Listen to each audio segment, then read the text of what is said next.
లేకుండా సహాయించండి. అపవిత్రాత్మ క్రియలన్నిటిని నజరేయుడైన యేసు క్రీస్తు నామములో బంధిస్తున్నాను దేవా. తండ్రి, మీరు మాతో మాట్లాడండి అయ్యా. నీ వాక్యం మమ్మల్ని బ్రతికిస్తుంది నాయన. నాయనా మాట్లాడేవారు మనుషుడు కాదు. ఆయన మాట్లాడు దేవా, మీరు మాత్రమే నాయన. యేసయ్యా, మీరు మాతో మాట్లాడండి. తండ్రి, మీరు మాతో మాట్లాడండి. పరిశుద్ధాత్మ, మీరు మాతో మాట్లాడండి. నీ బలమైన కృప, నీ బలమైన అభిషేకమైన పని చేయడానికి సహాయించు. సమస్త మహిమ ఘనత ప్రభావాలు మీకే ఆరోపిస్తూ చేయిస్తూ నజరేయుడైన యేసయ్య నామమున మిక్కిలి వినయముగా బ్రతిమాలు వేడుకొనుచున్నాడు పరమ తండ్రి. ఆమేన్. ఈ సమయంలో దేవుని యొక్క వాక్యంలోకి మనం నేరుగా వెళ్ళిపోదాం. అందరూ ఇంట్రెస్ట్గా లైన్గా ఎవరి బైబిల్ వాళ్ళు తీసుకొని సిద్ధంగా ఉండండి. ఇక ఏది పట్టించుకోవద్దు, ఎటువైపు చూడొద్దు. మీ దృష్టి అంతా కూడా వాక్యం మీదే మీరు ఉంచాలని దేవుని సేవకుడిగా మనం చేస్తున్నాను.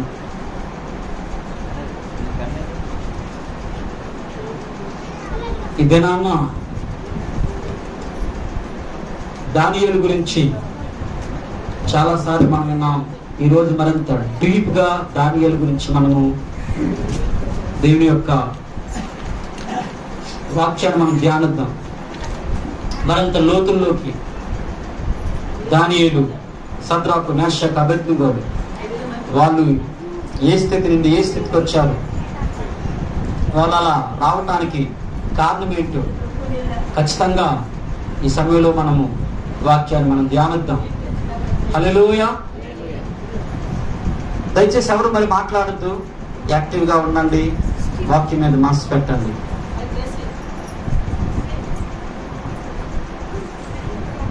దానియేలు గ్రంథం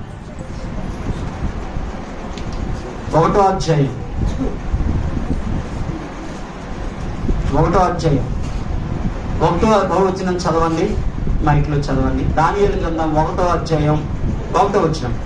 యోధారాజు యెహోయాకీము ఏలుబడిలో 3వ సంవత్సరమున బబులోను రాజుకు నెబుకద్నెజరు యెరూషలేము మీదకి వచ్చి దాన్ని ముట్టడి వేయగా ఈ యొక్క మొదటి అధ్యాయం 1వ వచనంలో ఇక్కడ కొంత మనకి హిస్టరీ కనబడుతుంది. యోధారాజుకు యెహోయాకీము ఏలుబడిలో 3వ సంవత్సరమున బబులోను రాజుకు నెబుకద్నెజరు యెరూషలేము మీదకి వచ్చి అని రాయబడి ఉంది. దేవుని బిడ్డలారా, జ్ఞాపకం చేసుకోండి. బబులోను రాజు నెబుకద్నెజరు. దేవుని యొక్క బిడ్డలారా, ఈ నెబుకద్నెజరు అనేవాడు అన్యుడు. ఈ నెబుకద్నెజరు బహు విగ్రహారాధన కలిగిన వ్యక్తి. ఈ నెబుకద్నెజరుకి విగ్రహాలంటే చాలా పిచ్చి. ఈ నెబుకద్నెజరు ఎక్కువగా దేవుని బిడ్డరా దేవత బొమ్మలను ఆయన చేయించేవాడు. దేవుని బిడ్డరా, జ్ఞాపకం చేసుకోండి. ఒక దినాన్ని ఈ యొక్క బబులోను రాజుకు నెబుకద్నెజరు యెరూషలేము మీదకి ముట్టడి వేయటానికి వెళ్ళాడు. యెరూషలేము మీదకి ఈ యొక్క రాజు బయలుదేరి వెళ్ళాడు. ఎందుకొరకు అంటే యెరూషలేములో కొంతమంది యూదుల్ని చెరపట్టి బబులోను దేశానికి ఆయన బంధించి తీసుకురావటానికి దేవుని బిడ్డలారా నెబుకద్నెజరు వెళ్ళాడు. హల్లెలూయా. చాలా జాగ్రత్తగా వినండి. ఈ నెబుకద్నెజరు యెరూషలేము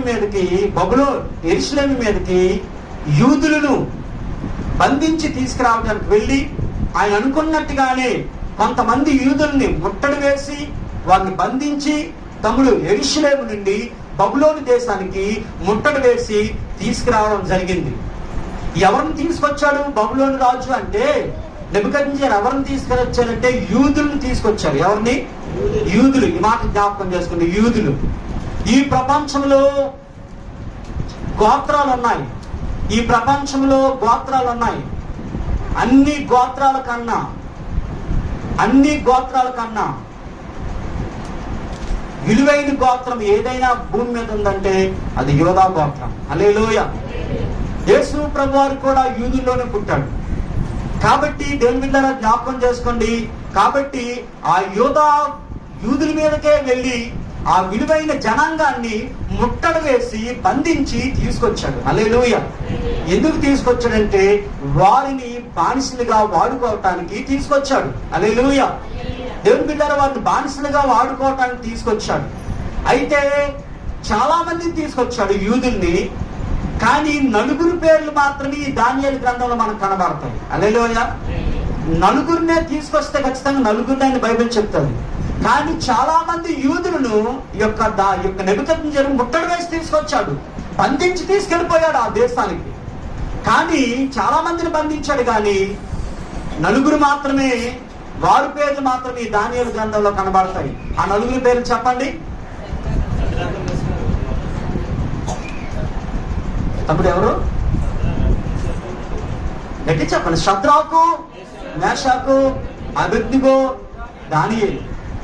ఈ 4 మాత్రమే ఈ దానియేలు గ్రంథంలో మనకు కనబడతారు. ఈ దానియేలు అనే పేరు మీద కూడా ఈ గ్రంథం రాయబడింది. వీళ్ళు బానిసలుగా తీసుకొచ్చిన ప్రజలు, బానిసలుగా బందీలుగా తీసుకొచ్చిన బిడ్డలు. అయితే దేవుని బిడ్డలా జ్ఞాపకం చేసుకోండి, ఒకరోజు ఈ నెబుకద్నెజరు మహారాజు ఏం చేశాడంటే, ఆ యొక్క అస్పెనోజు అనే ఒక నపుంసకుల అధిపతిని పిలిపించి, నా రాజ్యములో లోపము లేని సౌందర్యము గల కొంతమందికి విద్యలు ప్రవీణ్యులు వాళ్ళు నేర్పించి నా రాజ్యంలో గొప్పవారిని తయారు చేయమని నపుంసకుల అధిపతిని ఈ యొక్క నెబుకద్నెజరు ఆజ్ఞాపించాడు. హల్లెలూయా. ఒక మంత్రిని పిలిచి, అరే బాబు మంత్రి, నేను ఈ యొక్క బబులోను దేశానికే నేను రాజుని. అయితే నా రాజ్యంలో కొంతమంది ఎటువంటి వారు తెలుసా? సకల విద్యలు నేర్చుకునే ప్రావీణ్యత కలిగిన వారు, జ్ఞానం కలిగిన వారు, తత్వజ్ఞానం తెలిసిన వారు నా నగరంలో అటువంటి వారు కావాలి. హల్లెలూయా. కాబట్టి నా దగ్గర కొంత సైన్యం ఎటువంటి వారు ఉండాలి తెలుసా? తత్వజ్ఞానము, సౌందర్యం గల, లోపము లేని వారు, బలమైన వారు, ప్రావీణ్యత కలిగిన వారు నా రాజ్యనగరంలో కొంతమందిని నువ్వు తయారు చేయించంటే, ఈ యొక్క అస్పెనోజు అనే మంత్రి చాలా మందిని కూడా పిలిపించి, వాళ్ళందరూ కూడా పిలిపించి ఒక్కొక్కరిని కూడా పరిశీలించి కొంతమందిని సెలెక్ట్ చేశాడు. హల్లెలూయా. చాలా జాగ్రత్తగా ఆలోచించాను. కొంతమందిని సెలెక్ట్ చేశాడు. ఆ సెలెక్ట్ చేసిన వారిలో చాలా, అక్కడ సంఖ్య రాయలేదు, ఎంతమంది అని సంఖ్య రాయలేదు. కానీ ఆ సెలెక్ట్ చేసిన వారిలో ఈ 4 ఉన్నారు. ఎవరున్నారు చెప్పండి? షద్రకు, మేషాకు, అబేద్నెగోలు, దానియేలు. కొంతమందిని సెలెక్ట్ చేసినప్పుడు దాంట్లో 4 ఉన్నారు. దాంట్లో చాలా మంది ఉన్నారు. చాలా మంది ఈ 4 ఉన్నారు. దేవుని బిడ్డలారా జ్ఞాపకం చేసుకోండి, ఈ 4 కూడా ఎవరంటే యూదులు. ఈ 4 ఎవరు? అక్కడ చాలా మంది యూదులు ఉన్నారు. ఆ రాజ్యంలో చాలా మంది వేరే వేరే గోత్రాలకు సంబంధించిన వాళ్ళు ఉన్నారు. కానీ ప్రత్యేకంగా ఈ 4 పరిశుద్ధాత్మ దేవుడు ఇక్కడ మనకి రాయించాడు. అయితే జ్ఞాపకం చేసుకోండి, ఈ యొక్క అస్పెనోజు అనే యొక్క మంత్రి, ఈ మంత్రి ఏం చేశాడంటే వాళ్ళందరినీ పిలిపించి, మీరు రాజు కావాలి. మీరు ఎవరికి కావాలి? రాజు కావాలి. మీరు ఆ తత్వజ్ఞానం నేర్చుకోవాలి, ప్రావీణ్యం నేర్చుకోవాలి, మంచి జ్ఞానం కలిగిన వారుగా మీరున్న సకల విద్యలు నేర్చుకొని మీరు ఈ రాజ్యనగరంలో ఉండాలి అని వాళ్ళకి బోధించాడు. అంత మాత్రం కాదు, మీరు 3 సంవత్సరాలు, అక్కడ ఎంతమంది రాయబడలేదు కానీ సంవత్సరాలు రాయబడ్డాయి. అక్కడ చూడండి 5వ వచనం, మరియు రాజు తాను భుజించిన ఆహారంలో నుండి, తాను పానము చేయి ద్రాక్షారసంలో నుండి అనుదిన భాగం వారికి నియమించి 3 సంవత్సరంలో వారిని పోషించి పిమ్మట వారిని తన యొద్ద నిలువబెట్టినట్లు ఆజ్ఞ ఇచ్చాను. ఇక్కడ ఎంతమంది అని రాయించలేదు కానీ ఖచ్చితంగా వాళ్ళంట 3 సంవత్సరాలు రాజు భుజించే భోజనం చేయాలి, రాజు తాగే పానాన్ని వాళ్ళు తీసుకోవాలి. ఈ 3 సంవత్సరాలు ట్రైనింగ్ పీరియడ్. ఈ 3 సంవత్సరాలు కూడా వాళ్ళు మంచి యుద్ధాలు నేర్చుకోవాలి. ఈ 3 సంవత్సరాలు కూడా సకల విద్యలు నేర్చుకోవాలి.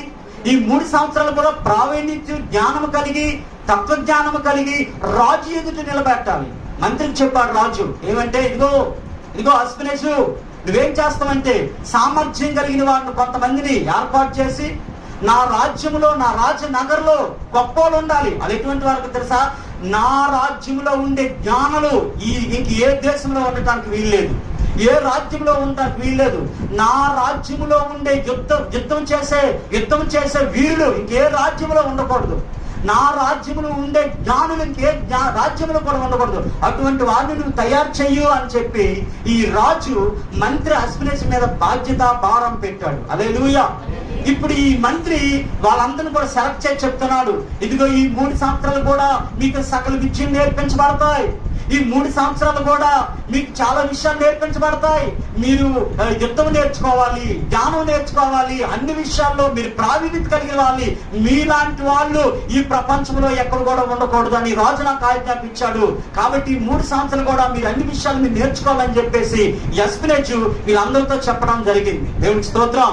తర్వాత దేవుని యొక్క బిడ్డలారా జ్ఞాపకం చేసుకోండి, అలా వాటితో పాటు మరలా ఏం చెప్తున్నానంటే, ఈ 3 సంవత్సరాలు కూడా మీకు నచ్చిన భోజనం మీరు భోజనం చేయడానికి వీల్లేదు. మీరు ఇంటి దగ్గర తిన్నట్లుగా మీరు తినడానికి ఇక్కడ వీల్లేదు. ఈ 3 సంవత్సరాలు కూడా ఎవరు ఎటువంటి భోజనం తినాలి? రాజు భుజించు భోజనం, రాజు తాగే ద్రాక్షారసం. హల్లెలూయా. దేవుని బిడ్డలారా, ఈ 3 సంవత్సరాలు ఖచ్చితంగా మస్ట్ అండ్ షుడ్. ఈ 3 సంవత్సరాలు మీరు ఈ భోజనాన్ని తినాలి, ఈ ద్రాక్షరసాన్ని త్రాగాలి అని చెప్పినప్పుడు దేవుని బిడ్డలారా జ్ఞాపకం చేసుకోండి, ఆ చెప్పినప్పుడు అందరూ గ్రీన్ సిగ్నల్ ఇచ్చారు. అలాగే రాజు భుజించి భోజనాన్ని మేము తింటాం, రాజు తాగే ద్రాక్షరసం మేము త్రాగుతామని చెప్పేసి దేవుని బిడ్డలారా ఈ యొక్క అందరూ ఒప్పుకున్నారు. కానీ దేవుని బిడ్డలారా జ్ఞాపకం చేసుకోండి, ఇక్కడ షద్రకు, మేషాకు, అబేద్నెగోలు, దానియేలు ఒప్పుకోలేదు. మీరు చాలా జాగ్రత్తగా ఆలోచించాలి. ఈ రోజు అంశం ఏంటంటే దేవుడి కొరకు జీవించడానికి బలమైన నిర్ణయాలు అనే అంశం గురించి దేవుడు మనతో మాట్లాడబోతున్నాడు. అంశం చెప్పండి, దేవుడి కొరకు జీవించడానికి బలమైన నిర్ణయాలు. దేవుని బిడ్డలారా జ్ఞాపకం చేసుకోండి, నువ్వు దేవుడి కొరకు జీవించాలంటే తమ్ముడు మనలో ఒక నిర్ణయాలు ఉండాలి. ఒక దేవుడి కొరకు బ్రతకటానికి కాదు, ఒక ఉద్యోగం సంపాదించుకోవాలంటే కొన్ని నిర్ణయాలు కొంతమంది తీసుకుంటారు. ఒక ఉన్నతమైన స్థానంలోకి రావాలంటే ఏ విధంగా కష్టపడితే, ఏ విధంగా నేను చదువుకుంటే, ఏ విధంగా నేను ప్రయాసపడితే నేను బయటికి రాగలనో ఆలోచిస్తారు. అందరూ తల్ల పైకి ఎత్తండి. దేవుని బిడ్డలారా జ్ఞాపకం చేసుకోండి, నీవు చాలా మందికి నిర్ణయాలు ఉంటాయి. కొంతమందికి ఉంటాయి, నేను ఎలాగైనా మంచి జాబ్ సంపాదించాలి, నేను జాబ్ సంపాదించి మా అమ్మ మా నాన్నలకు పేరు తేవాలి, నేను బాగా జాబ్ సంపాదించి మంచి వివాహం చేసుకొని నేను మంచి లైఫ్ నేను అనుభవించాలి. కొంతమంది మేము వ్యాపారం చేయాలి, ఈ వ్యాపారంలో నేను ఖచ్చితంగా సక్సెస్ అయ్యి నేను ఒక మంచి స్థితిలోకి వెళ్ళాలి. కొన్ని నిర్ణయాలు ఉంటాయి. ఒక వ్యాపారం చేసే ముందు నిర్ణయాలు ఉంటాయి, బాగా చదువుకోవాలంటే నిర్ణయాలు ఉంటాయి, లేకపోతే ఏదైనా ఒక రియల్ ఎస్టేట్ అంటే భూములు, కొంతమంది భూముల వ్యాపారం, కొన్ని నిర్ణయాలు ఉంటాయి. భౌతిక సంబంధ నిర్ణయాలు ఎన్నో ఈ భూమి మీద ఉంటాయి. ఈ దానియేలు, షద్రకు, మేషాకు, అబేద్నెగోలు కొన్ని నిర్ణయాలు తీసుకున్నారు. ఆ నిర్ణయాలు భౌతిక సంబంధమైనవి కాదు. హల్లెలూయా. ఈ బబులోను దేశానికి మేము చెరగా వచ్చాం కాబట్టి ఈ బబులోను దేశంలో భూములు సంపాదించాలని నిర్ణయాలు తీసుకోలేదు. ఈ బబులోను దేశంలో మేడలు కట్టాలని నిర్ణయాలు తీసుకోలేదు. ఈ బబులోను దేశంలో లేకపోతే మేము భౌతిక సంబంధంగా మేము బాగా యుద్ధం నేర్చుకొని మా పేరు ఈ బబులోను దేశం అంతా కూడా వినిపించాలని నిర్ణయాలు తీసుకోలేదు. షద్రకు, మేషాకు, అబేద్నెగోలు తమ్ముడు కొన్ని బలమైన నిర్ణయాలు తీసుకున్నారు. ఏంటి ఆ బలమైన నిర్ణయాలంటే మేము దేవుని కొరకే జీవించాలనే నిర్ణయాలు తీసుకున్నారు. హల్లెలూయా. మేము దేవుని కొరకే బ్రతకాలనే నిర్ణయాలు తీసుకున్నారు. వాళ్ళు భౌతిక సంబంధమైన నిర్ణయాలు లేవు, ఉద్యోగం సంపాదించాలని నిర్ణయాలు లేవు, లేకపోతే ఆ దేశంలో వాళ్ళకి మంచి పేరు తెచ్చుకోవాలని నిర్ణయాలు లేవు. వాళ్ళకి ఒకటే నిర్ణయము, మేము దేవుని కొరకు బ్రతకాలనే నిర్ణయాలు. వాస్తవానికి దేవుని చిత్తం ఏంటి తెలుసా? మనము దేవుని కొరకు బ్రతకాలనే నిర్ణయాలు మనం తీసుకోవాలి. దేవునికి స్తోత్రం. చాలా మందికి దేవుని బిడ్డలారా మరలా నేను చెప్తున్నాను, భక్తి అంటే సహజంగా ఏమనుకుంటారంటే, భక్తి అంటే మీకు మరలా ఇదే రిపీట్ చేయవలసి వస్తుంది. భక్తి అంటే ఏమనుకుంటారంటే, నేను చర్చికి వెళ్తాను, నేను వారానికి ఒకసారి మందిరానికి వెళ్తాను, నేను బయటకు వచ్చేస్తాను, ఇదే భక్తి చేస్తాను అనుకోవాలి. భక్తి కాదు అది. దేవుని బిడ్డలారా, నువ్వు భక్తి చేయడం అంటే దేవుని కొరకు బ్రతకడం, నువ్వు భక్తి చేయడం అంటే దేవుడి కొరకు జీవించడం, నువ్వు భక్తి చేయడం అంటే పరిశుద్ధంగా బ్రతకడం, నువ్వు భక్తి చేయడం అంటే దేవునికి విరోధమైంది ఏది కూడా నీ జీవితంలోకి రాకుండా నువ్వు ప్రత్యేకంగా బ్రతకడం. దేవునికి స్తోత్రం. భక్తి అంటే అది ప్రత్యేకంగా బ్రతకడం. మోసేతో దేవుడు అంటాడు, దేవుని బిడ్డారా, మోసేతో దేవుడు అంటాడు నిర్గమాకాండంలో, ఇదిగో మోసే నా కొరకు ప్రజలను నువ్వు ప్రత్యేకపరచు, పరిశుద్ధపరచు, నువ్వు వేరు చెయ్యు. దేవుడికి స్తోత్రం. ఒకసారి నిర్గమాకాండానికి రండి. నిర్గమాకాండంలో దేవుడు మోసేతో కొన్ని విషయాలు మాట్లాడుతాడు. 19వ అధ్యాయం, నిర్గమాకాండం 19వ అధ్యాయం.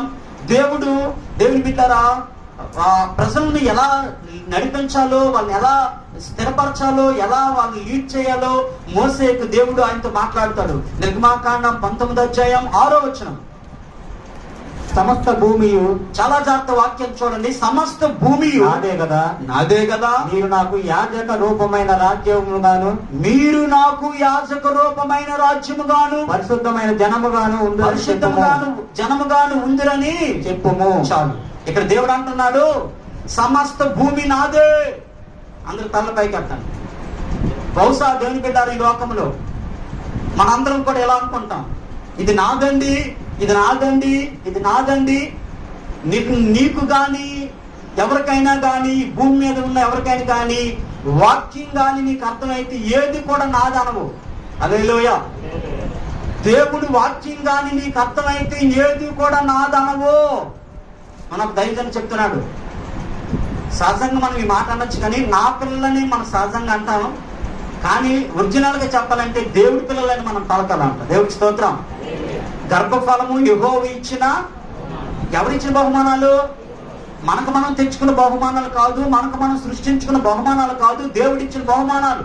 ఆ సేవకుడు అన్నాడు నా పిల్లలన్న అనే మాట అన్నం కూడా తప్ప అంట బైబిల్ వాక్యానుసారంగా. ఏమనాలంటే దేవుడిచ్చిన పిల్లలని అనాలంట. హల్లెలూయా. ఇక్కడ దేవుడు అంటున్నాడు సమస్త భూమి నాదే కదా.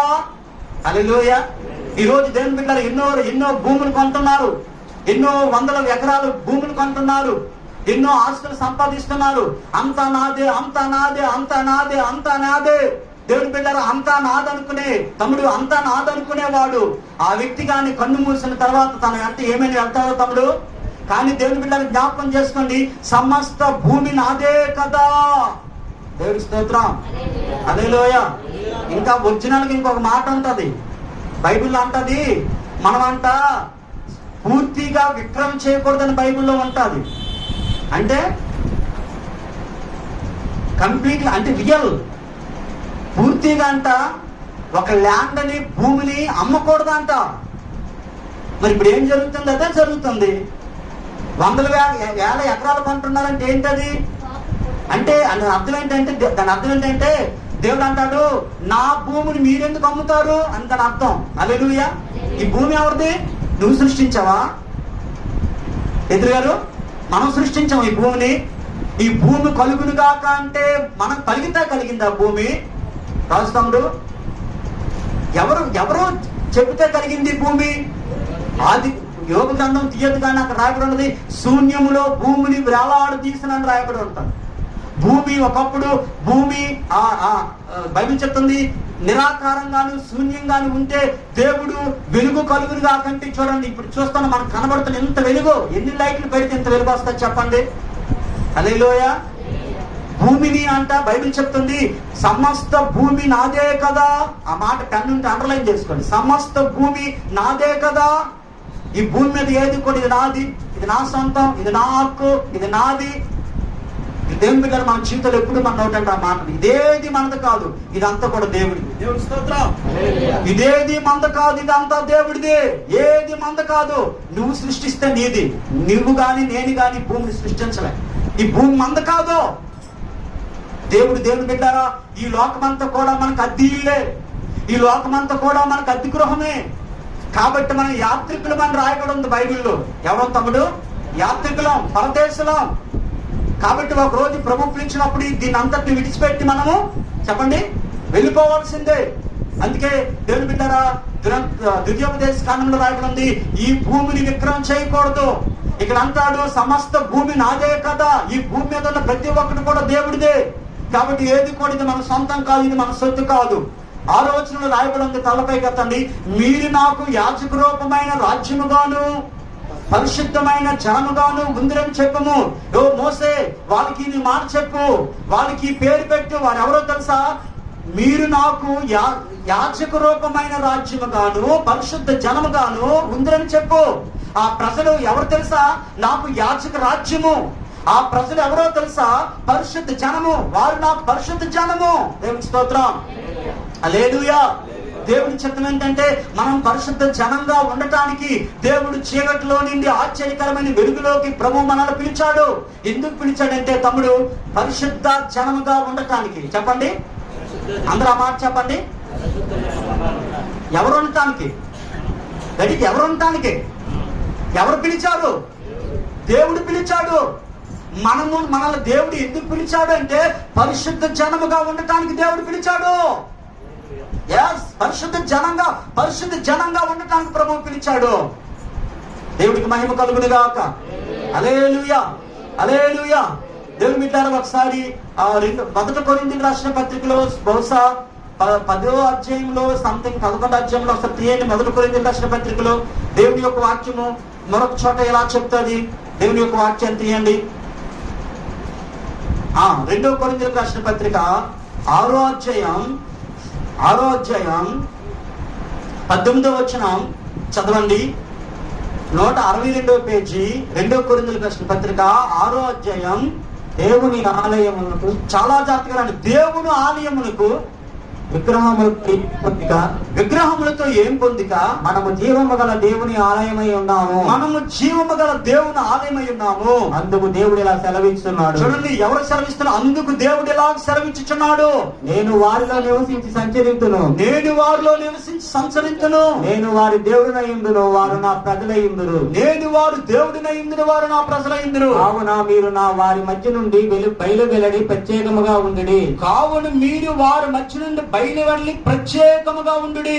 అపవిత్రమైన దానిని ముట్టకుడి ప్రభువు చెప్పుచున్నాడు. అపవిత్రమైన దానిని ముట్టకుడని ప్రభువు చెప్పుచున్నాడు. మరియు నేను మిమ్మల్ని చేర్చుకొందును. మీకు తండ్రినై ఉందును. మీరు నాకు కుమార్తెలనై ఉందురని సర్వశక్తి గల ప్రభువు చెప్పుచున్నాడు. మీరు నాకు కుమార్తెలనై ఉందురని సర్వశక్తి గల ప్రభువు చెప్పుచున్నాడు. ఎవరు చెప్తున్నారమ్మా? చెప్పండి అన్నమాట. సర్వశక్తి గల ప్రభువు చెప్తున్నాడు. ఏంటంటే చూడండి, నేను మీకు తండ్రినై ఉందును, మీరు నాకు కుమార్తెలు ఇందురని సర్వశక్తి గల ప్రభువు చెప్తున్నాడు. అంతకు పైన ఆయన ఏం చెప్తున్నాడంటే, దేవుని బిడ్డలారా, మనము జీవము గల దేవుని ఆలయమై ఉన్నాము. హల్లెలూయా. మనము దేవుడు నివసించడానికి, దేవుడు మనలో రావటానికి మనం దేవుడికి జీవముగా దేవుని ఆలయమై ఉన్నాం. తర్వాత అక్కడ చూడండి, ఒక మాట ఉంటుంది, నేను వారిలో నివసించి సంచరింతును, నేను వారు దేవుడిని ఇందును, వారు నాకు ప్రజల ఇందును. కావున మీరు వారి మధ్య నుండి బయలువెడలి ప్రత్యేకముగా ఉండి అపవిత్రమైన దానిని ముట్టకుడని ప్రభువు చెప్పుచున్నాడు. హల్లెలూయా, హల్లెలూయా. దేవుని బిడ్డలారా, చూడండి, అపవిత్రమైన దానిని ముట్టకండి, ప్రత్యేకంగా ఉండండి. దేవుడి చిత్తం చూడండి. అందుకే దేవుడు అంటాడు, ఓ మోసే మీరు నాకు, ఆ ప్రజలు నాకు ఎవరు తెలుసా? వాళ్ళు నాకు యాజక రూపమైన రాజ్యం, తర్వాత పరిశుద్ధ జనంగా వాళ్ళు ఉంటారని చెప్పు వాళ్ళతో. మోసే వెళ్ళి ఇశ్రాయేలుతో చెప్తున్నాడు, మీతో దేవుడు ఒక మాట చెప్పమన్నాడు. ఏం చెప్పన్నాడు? మీతో దేవుడు ఒక మాట చెప్పమంటున్నాడు. మీరు దేవునికి యాజక రూపమైన రాజ్యమును పరిశుద్ధ జనంగా మీరు ఉండాలని దేవుడు కోరుతున్నాడు. విశ్వాసులారా, జ్ఞాపకం చేసుకోండి, మనం ఎవరో తెలుసా? దేవుడికి పరిశుద్ధ జనము, దేవుడి యాజక రూపమైన రాజ్యము. హల్లెలూయా. నీ రాజ్యము వచ్చును కాకంటే అర్థం ఏంటంటే, దేవుని యొక్క ప్రజలు ఎక్కడైతే ఉంటారో దేవుడి రాజ్యం అక్కడ ఉంటుంది. అంత మాత్రం కాదు, మనము పరిశుద్ధ జనము. ఈ మాట ఎప్పుడు మర్చిపోవద్దు. నువ్వు దేవుని ఎందుకు నిన్ను దేవుడి చీకట్లో నుండి వేరుపరిచారంటే, దేవుని బిడ్డలారా, నువ్వు దేవుని కొరకు బ్రతకటానికి. ఇక్కడ అందుకే కొరింథీయులకు రాసిన పత్రిక అపవిత్రమైన దానిని ముట్టకుడని ప్రభువు చెప్పుచున్నాడు.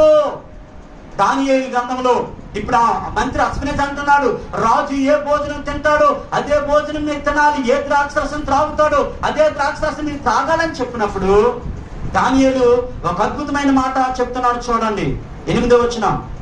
రాజు భుజించు భోజనము, రాజు భుజించు భోజనము, పానము చేయు ద్రాక్షారసము పుచ్చుకొని పానము చేయు ద్రాక్షరసం పుచ్చుకొని తన్ను అపవిత్రపరచుకోకూడదని తన్ను అపవిత్రపరచకూడదని దానియేలు ఉద్దేశించి తాను అపవిత్రుడు సాగున్నట్లు తన అపవిత్రులు కాకున్నట్లు వాటిని పుచ్చుకొనకుండా సెలవిమ్మని నపుంసకుల అధిపతి వేడుకొనగా నపుంసకుల అధిపతిని వేడుకొనగా.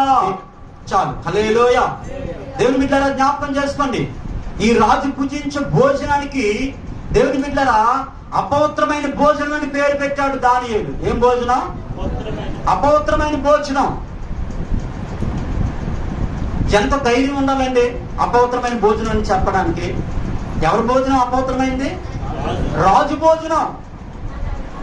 అంటే అపవిత్రమైన భోజనం అంటే ఏంటి అసలు? అక్కడ ఏమి ఉండవంటారా? తినటానికి ఏమి ఉండవంటారా? పేదోడా? రాజు బల్ల మీద 100 రకాలైన ఐటమ్స్ ఉంటాయి. ఆ భోజనానికి దానియేలు అంటున్నాడు అది అపవిత్రమైన భోజనం. ఆ అపవిత్రమైన భోజనం నేను తిని నేను అపవిత్రపరచుకోకూడదు. ఎంత అద్భుతమైన మాట! ఈ మాట మీ హృదయంలో దేవుని బిడ్డలారా ఉంచుకోండి. రాజు భుజించు భోజనం అపవిత్రమైనది. దేవునికి స్తోత్రం. హల్లెలూయా. రాజు భుజించు భోజనము, పానం చేసి ద్రాక్షరసం పుచ్చుకొని తను అపవిత్రపరచుకోకూడదని దానియేలు ఉద్దేశించాడంట. అంటే దానియేలు భోజనానికి ఏం పేరు పెట్టాడంటే తమ్ముడు అపవిత్రమైనది. ఎంత ధైర్యం ఉండాలి ఆ మాట చెప్పడానికి. అందుకే 2 కొరింథీయులకు రాసిన పత్రికలు రాయబడింది, అపవిత్రమైన దానిని ముట్టకు, అపవిత్రమైన దానిని ముట్టకు. భోజనం విషయంలో కూడా నువ్వే భోజనం పెడితే ఆ భోజనం తినడానికి లేదు, ఎక్కడ పెడితే ఆడికి వెళ్ళిపోయి తినడానికి లేదు. కాబట్టి ఇప్పుడు మనం ఆదివారం తీసుకున్న ద్రాక్షరసం వేరు. అప్పుడప్పుడు తయారు చేసేది కావచ్చు, లేకపోతే మనము అది ఇచ్చేయచ్చు.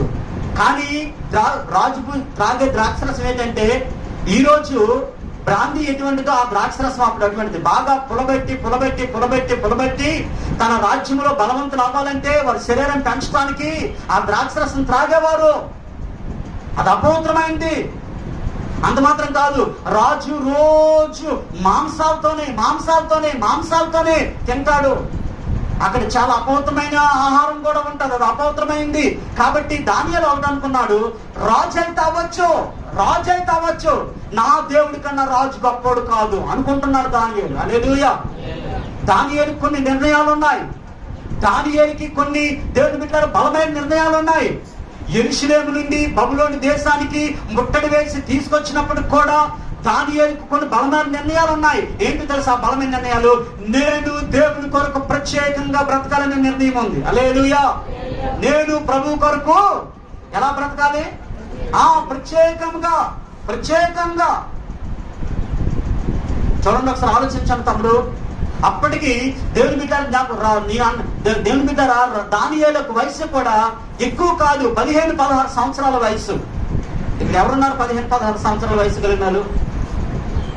చాలా చిన్న వయసు. ఆ చిన్న వయసులో దానియేలు చెప్తున్న మాట, ఆ భోజనం తిన్న అపవిత్రం అవడం. ఒకవేళ ఆ యొక్క మంత్రికి ఎంత కోపం రావాలి తమ్ముడు? నీకెంత పొగరు, నీకెంత గేరు నీకు? రాజు భుజించే భోజనాన్ని ఏమన్నా నువ్వు? రాజు భుజించే భోజనము అపవిత్రమైందా? నువ్వు తినటానికి తింటలేని వాళ్ళలాగా ఎక్కడో ఉండి ఏ మూలన బ్రతికిన వాళ్ళు మీరు. ఏదో దేవుడి కృపను బట్టి చక్కగా ఈ యొక్క దేశంలోకి తీసుకొస్తే చాలా మంది యూదులు ఉన్నారు, ఎవరు సెలెక్ట్ అవ్వలేదు. మీరు సెలెక్ట్ అయ్యారు. ఆలోచించండి, ఎవరు సెలెక్ట్ అవ్వలేదు. ఓ షద్రకు, మేషాకు, అబేద్నెగోలు మీరు సెలెక్ట్ అయ్యారు. కాబట్టి మీకు ఈ భాగ్యం వచ్చింది. అసలు రాజు నగరంలో అడుగు పెట్టాలంటే అది భాగ్యమా కాదా? తమ్ముడు మాట్లాడండి. రాజు నగరంలోకి అడుగు పెట్టాలంటే భాగ్యమా కాదా? జాన్ లాజరస్, ఎంత భాగ్యం! రాజు ముందు నిలబడాలంటే ఎంత భాగ్యం రావాలి. అటువంటిది రాజు భుజించే భోజనాన్ని రోజు తినాలంటే ఎన్ని సంవత్సరాలు తినాలి? అవకాశం వచ్చింది. ఎన్ని సంవత్సరాలు? 3 సంవత్సరాలు. 3 సంవత్సరాలు రాజు పూజించే భోజనం తినక అవకాశం వచ్చింది. ఈ రాజు పూజించే భోజనానికి దానియేలు ఏం పేరు పెట్టాడు? అది అపవిత్రమైన భోజనం. మంత్రి గారు, ఆ అపవిత్రమైన భోజనం తిని నేను అపవిత్రం కాకుండా నాకొద్దు, ఆ భోజనం తిని నా పవిత్రత అవ్వలేను. గ్రహించండి ఈ మాటలు. దానియేలు దేవుని యొక్క బిడ్డారా పరిశుద్ధత కొరకై నిలబడిన వాడు. దేవుని స్తోత్రం. దేవుని కొరకు దేవుని బిడ్డలారా ఎక్కడ ఉన్నా కానీ నేను ప్రభు కొరకు బ్రతకాలని తపన కలిగిన వాడు షద్రకు మేషకు అబేద్నెగోలు. యెరూషలేములో దేవుని బిడ్డలారా యెరూషలేములో ఆరాధన జరిగేది, యెరూషలేములో దేవాలయం ఉంది, యెరూషలేములో యాజకులు ఉన్నారు, యెరూషలేములో ప్రవక్తలు ఉన్నారు. ఇప్పుడు బబులోను దేశానికి వచ్చాడు, అక్కడ చర్చిలు లేవు, అక్కడ ప్రధాన యాజకులు లేరు, అక్కడ ప్రార్థనలు లేవు, అక్కడ ఏది లేదు. చేసుకుని తన ఒంటరిగా ప్రార్థన చేసుకోవాలి, లేకపోతే లేదు. దేవుడికి స్తోత్రం. హల్లెలూయా. ఇప్పుడు అటువంటి వ్యక్తికి ఇప్పుడు పెద్ద పరీక్ష ఏమొచ్చిందంటే తన యెరూషలేములో అనుకున్నాడు, నేను ప్రభు కొరకు బ్రతికినంత కాలం నేను పరిశుద్ధంగా బ్రతుకుతానని ఒక నిర్ణయం ఉంది. హల్లెలూయా. ఎంత ధైర్యం ఉండాలండి, ఎంత గట్స్ ఉండాలి ఆ మాట చెప్పడానికి. కానీ గుర్తుపెట్టుకోండి, రాజు భుజించే భోజనాన్ని తిని తను అపవిత్ర పరచుకొని కూడదని దానియేలు ఉద్దేశించి, దానియేలులో ఒక ఉద్దేశం ఏముందంటే నేను పరిశుద్ధంగా బ్రతకాలని ఉద్దేశం ఉంది దానియేలులో. హల్లెలూయా, హల్లెలూయా. నేను పరిశుద్ధంగా బ్రతకాలని ఉద్దేశం ఉంది. ఈ రోజు మన హృదయాల్లో ఏ ఉద్దేశాలు ఉన్నాయి జ్ఞాపకం చేసుకోండి. నామకార్థ క్రైస్తవులాగా మీరు చలామణి అయిపోవద్దు, నామకార్థ విశ్వాసాలకు చలామణి అయిపోవద్దు. నీ జీవితంలో దేవుని కొరకు బ్రతకటానికి కొన్ని బలమైన నిర్ణయాలు కానీ లేకపోతే నువ్వు దేవుని కొరకు బ్రతకలేవు. దేవునికి స్తోత్రం. హల్లెలూయా. నువ్వు దేవుని కొరకు జీవించాలంటే నీలో కొన్ని నిర్ణయాలు ఉండాలి, నీలో కొన్ని నిర్ణయాలు ఉండాలి. దేవునికి స్తోత్రం. కాబట్టి నువ్వు దేవునికి భయపడు, దేవుడికి వ్యతిరేకంగా నేను జీవించను, ప్రభువుకు అనుకూలంగా బ్రతుకుతానని ఒక నిర్ణయం తీసుకో. కాబట్టి దానియేలు జీవితంలో అక్కడ రాయబడి నేను అపవిత్రం అవ్వకూడదు. ఆ భోజనం చూడండి, ఈ సబ్జెక్ట్ ఎలా ఉందంటే భోజనం తింటే అపవిత్రం అయిపోతానంటే మరి ఈ లోకంలో ఎన్ని వ్యతిరేకమైన పరిస్థితులు దానియేలుకి ఎదురై ఉంటాయి. కానీ ఎన్ని పరిస్థితులు దానియేలుకి వ్యతిరేకంగా ఎదురైన కానీ ప్రభు కొరకే బ్రతికినోడుగా ఉన్నాడు కానీ ఎక్కడ రాజీ పడిపోలేదు. దేవుని స్తోత్రం.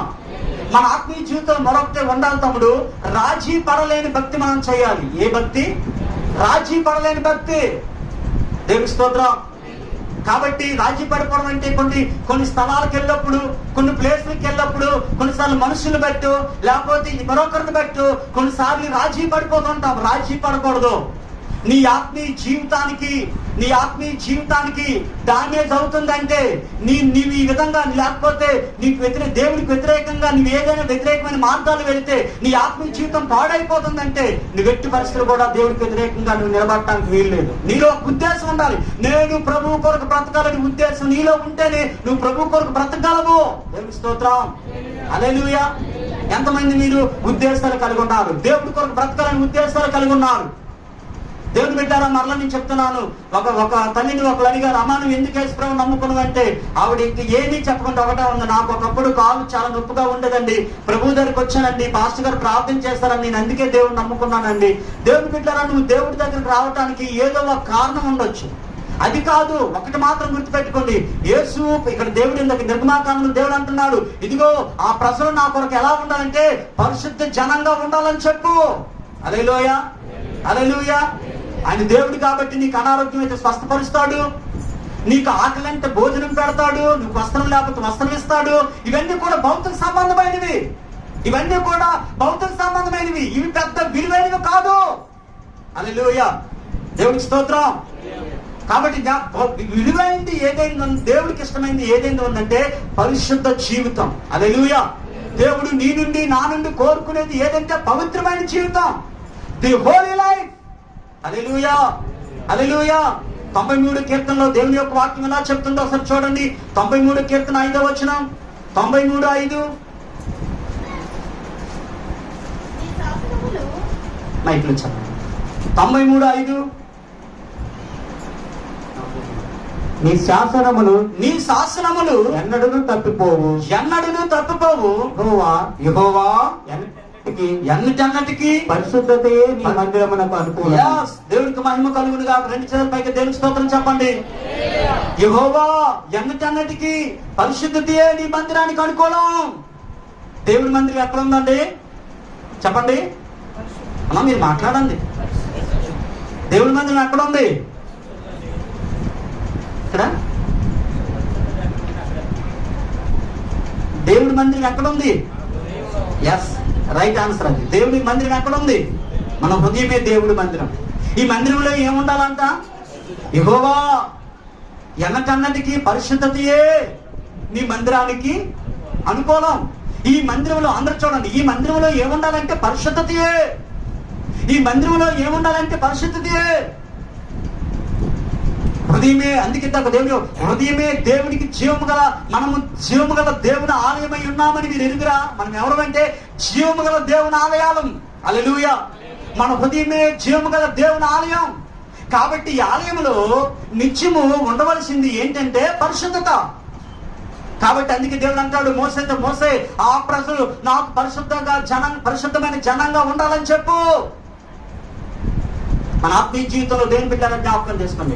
నామకార్థంగా మనం చలమని అవ్వకూడదు, కానీ నువ్వు దేవుని కొరకు బ్రతకాలనే నిర్ణయాలు నీలో జీవితంలో ఉండాలి. శద్రకు, మేషకు, అబేద్నెగోల జీవితంలో చూస్తే వాళ్ళు అంటున్నారు, రాజు భుజించే భోజనము పానం చే ద్రాక్షరసము పుచ్చుకొని తను అపవిత్రపరచుకోకూడదని దానియేలు ఉద్దేశించి అపవిత్రం అవ్వకూడదని అనుకున్నాడంట.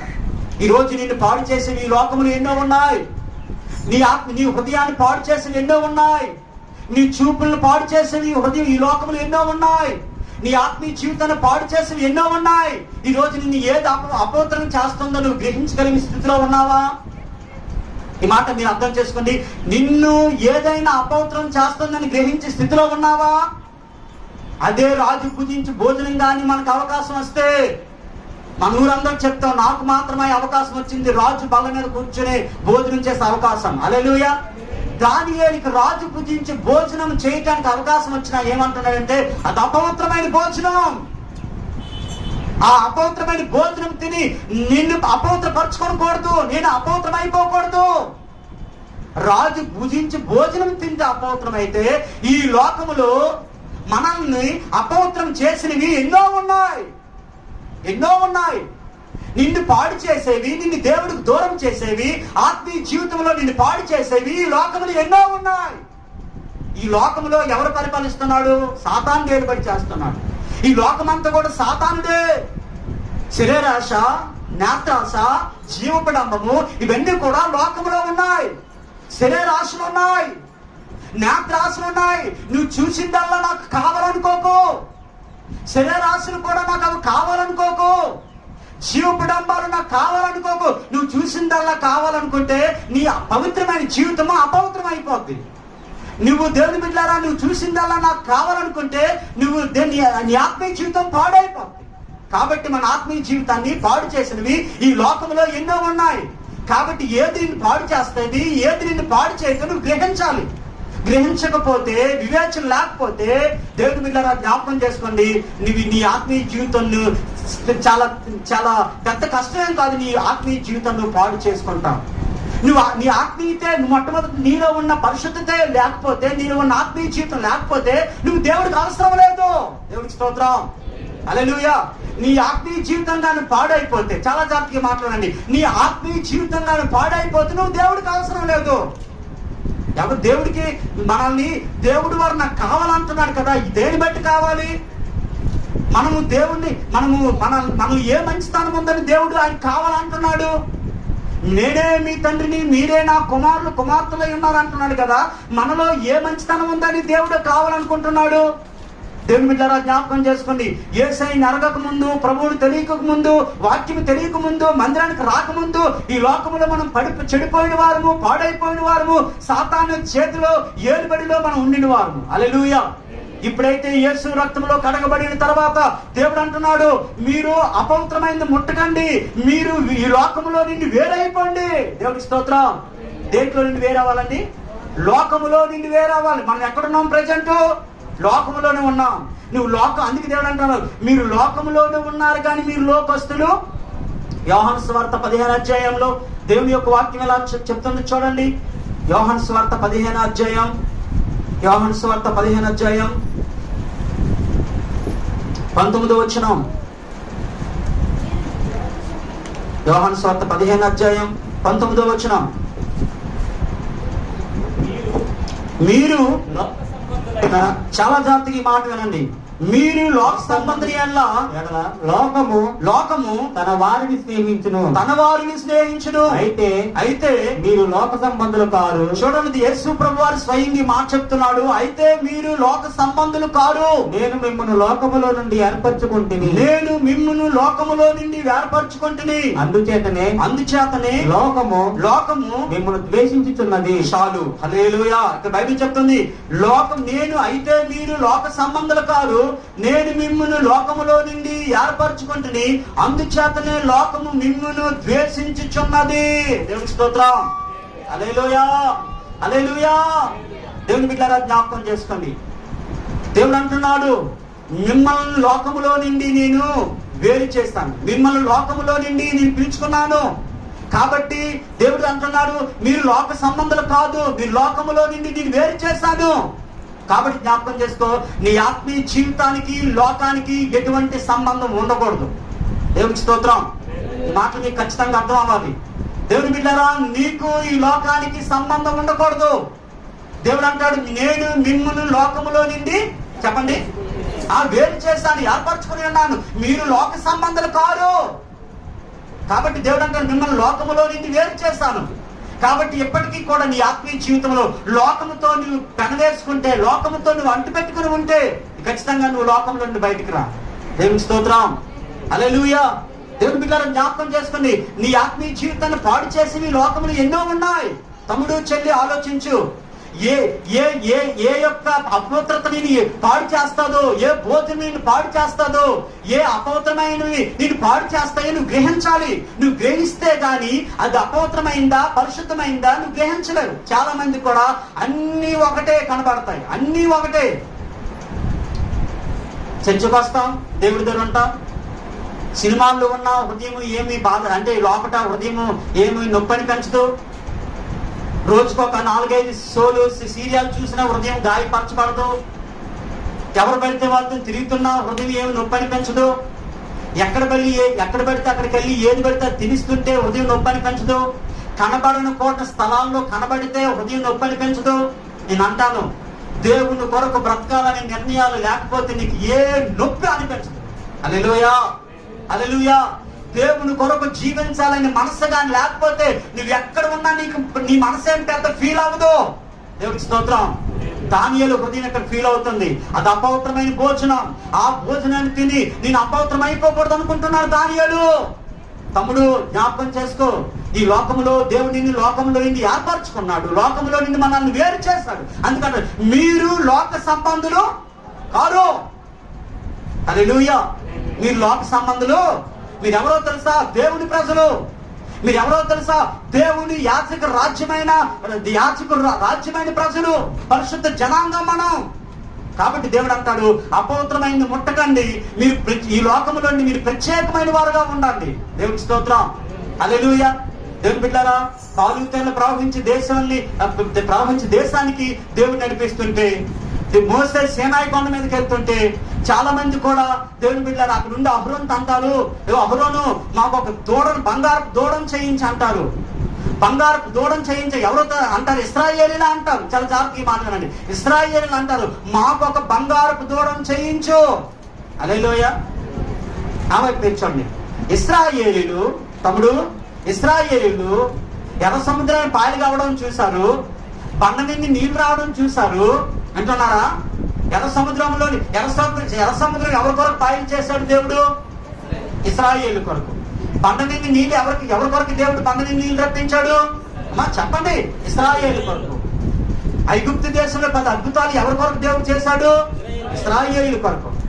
ఇన్ని అద్భుతాలు చేసిన వాళ్ళు టీచరు, ఇన్ని ఆశ్చర్య కార్యాలు చూసిన వాళ్ళు ఈ సేనాయి కొండ మీదకి మోసే ఎందుకు రమ్మన్నంటే ఇది రా, నీకు 10 ఆజ్ఞలు ఇస్తానని చెప్తే మోసే సేనాయి కొండ మీదకి వెళ్ళాడు. ఇప్పుడు దేవుడితో సహవాసం చేస్తూ అక్కడ కొండ మీద ఉన్నాడు. కిందనేమో ఇశ్రాయేలీలు ఉన్నారు. ఇశ్రాయేలీలు కొండ మీదకి వెళ్ళినా మోసే కొరకు ప్రార్థన చేయాలి. అయ్యా మరలా మా సేవకుని త్వరగా ఇక్కడికి పంపించనాలి. ఆయన వచ్చినంత వరకు అహరోను ఆల్రెడీ కింద ఉన్నాడు కాబట్టి అహరోను ఏ మాట చెప్తే ఆ మాట వినాలి. అక్కడ వాళ్ళు ఏం చెప్తున్నారు తెలుసా? ఈ సైతాన్ ఆలోచన ఎలాంటిది వచ్చింది తెలుసా? మాకు ఒక బంగారపు దూడను చెయ్యు. హల్లెలూయా. అక్కడ లోతుగా మనం ఆలోచిస్తే ఇన్ని అద్భుతాలు చూసిన వాళ్ళు ఎర్ర సముద్రం పాయలుగా దేవుడు ఈలు కొరకే చేశాడు, బండ నీళ్లు ఈలు కొరకే రప్పించాడు, ఆకాశమైన మన్నా దేవుడు ఇశ్రాయేలు కొరకు రప్పించాడు. ఇన్ని అద్భుతాలు, ఇన్ని ఆశ్చర్య కార్యాలు చూసిన వీళ్ళు ఇప్పుడు ఏం కోరుతున్నారు? మాకు బంగారుకు దూడ కావాలి. ఈ ఆలోచన ఎలా వచ్చింది? ఇశ్రాయేలీలు కదా, వాళ్ళు దేవుడి ప్రజలు కదా, వాళ్ళు అన్ని ఎర్ర సముద్రములో నుండి బయటకు వచ్చారు. ఇంకా అంతకన్నా అద్భుతం ఏం కావాలండి? మనం ఈరోజు పాట పాడుతున్నాం, ఎర్ర సముద్రము నీ ఆజ్ఞ మేరకు రహదారిగా మారగా. ఈరోజు మనం పాట పాడుతున్నాం. ఇశ్రాయేలీయులు ఎర్ర సముద్రంలోనే నడిచారు. పాట పాడినోడు గొప్పోడా, ఎర్ర సముద్రంలో నడిచినోడు గొప్పోడా? చెప్పండి. ఎర్ర సముద్రంలో నడిచినోడు గొప్పోడు. ఈ ఎర్ర సముద్రంలో నేను నడిచినాడు అంటున్నాడు, మాకు బంగారు తోడు కావాలి. ఈ పాలు ఆకాశం మన్నాను రోజు తిన్నోడు అడుగుతున్నాడు, మాకు బంగారు దూడ కావాలి. బండ నిండి నీళ్లు రోజు తాగుతున్నవాడు అడుగుతున్నాడు, అహరోను మాకు బంగారు దూడ కావాలి. నీకెవడై చెప్పాడు? నీకు ఈ ఆలోచన ఎలా వచ్చింది? నువ్వేమో 430 సంవత్సరాలు నువ్వు బానిసలుగా ఉంటే దేవుడు నీ ప్రార్థన ఆలకించి మోసేని పంపించి, నీ మోసేని నత్తివాడును నాకేం తెలియదంటే మోసేని పంపించి ఐగుప్తు దేశంలోని మిమ్మల్ని బయటికి తీసుకొస్తే నీకు ఎక్కడొచ్చింది నీకు ఈ ఆలోచన? ఇసలు బంగారు తోడ ఎక్కడి నుండి? నీకు ఎవరు చెప్పరు ఈ ఆలోచన? ఎక్కడి నుండి వచ్చింది ఈ ఆలోచన? అసలు నీకు ఎవరిచ్చారు ఈ ఆలోచన? ఒకవేళ మీకు ఆలోచన రావలిస్తే రండి ప్రార్థన చేసుకుందాం అని ఆలోచన రావాలి. ఒకవేళ మీకు ఆలోచన వస్తే రండి ఖాళీగా ఉన్నాం, సేవకుడేమో కొండ మీద ఉన్నాడు, మనం కింద ఉన్నాం, ఖాళీగా వండుకుంటే కొద్ది నిమిషాలు మనం ఆరాధిద్దామని ఆలోచన రావాలి. ప్రార్థన చేయాలని ఆలోచన రాలే, ఆరాధిద్దామని ఆలోచన రాలే, స్తుతిద్దామని ఆలోచన రాలే. ఏ ఆలోచన రాయకుండా బంగారంతో ఆలోచన మీకు ఎక్కడి నుండి వచ్చిందండి? ఎర్ర సముద్రం నుండి మిమ్మల్ని విడిపించింది యెహోవా దేవుడు కాదా? బండ నుండి నీళ్లు రప్పించింది యెహోవా దేవుడు కాదా? ఆకాశం మన్నాను కురిపించింది యెహోవా దేవుడు కాదా? పక్కన మేక స్తంభముగా రాత్రి అగ్ని స్తంభముగా ఉండింది యెహోవా దేవుడు కాదా? ఇన్ని అద్భుతాలు యెహోవా దేవుడు చేస్తే బంగారపు దూడన్న మాట మీకు ఎలా వచ్చింది? చెప్పాలి. ఎలా వచ్చింది? ఎవరిచ్చారు? ఎవరిచ్చారు? బంగారపు దూడ కావాలంటున్నారు టీచర్. ఎవరిచ్చారు వీళ్ళకి ఆలోచన? అసలు వీళ్ళకి ఎంతవరకు దేవుడు యెహోవా దేవుడు అద్భుతాలు చేస్తే మాకు బంగారపు తోడ కావాలని అడుగుతున్నారు. ఈ ఆలోచన వాళ్ళకి ఎవరిచ్చారు?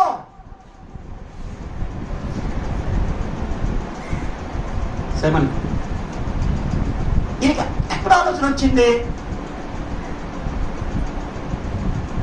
ఇశ్రాయేలీయులు ఐగుప్తు దేశంలో నుండి వచ్చినప్పుడు వాళ్ళతో పాటు కొంతమంది ఐగుప్తులు కూడా వాళ్ళతో బయటకు వచ్చారు. హల్లెలూయా. ఇశ్రాయేలీయులు ఐగుప్తు దేశంలో నుండి బయటకు వస్తున్నప్పుడు వారితో పాటు ఇశ్రాయేలు ఐగుప్తు దేశంలో నుండి బయటకు వస్తున్నప్పుడు కొంతమంది ఐగుప్తులు ఎవరిని ఆరాధిస్తారు? చెప్పండి. విగ్రహారాధన. వాళ్ళు దేవతలను ఆరాధిస్తారు, అది బళ్ళు అర్పిస్తారు. కాబట్టి వాళ్ళు విగ్రహారాధనకు సంబంధించిన వాళ్ళు ఇశ్రాయేలీయులతో పాటు ఐగుప్తు దేశంలో నుండి కొంతమంది ఐగుప్తులు ఇశ్రాయేలుతో పాటు కలిసిపోయారు. హల్లెలూయా.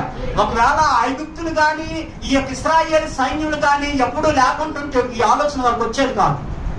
వీళ్ళకి ఎక్కడి నుంచి వచ్చింది బంగారపు తోడని ఆలోచన అంటే, దేవుని యొక్క బిడ్డలారా జ్ఞాపకం చేసుకోండి, ఇశ్రాయేలీయులు ఐగుప్తు దేశంలో నుండి వచ్చినప్పుడు వారితో పాటు కొంతమంది ఐగుప్తులు వచ్చేసారు వాళ్ళతో కలిసి. హల్లెలూయా.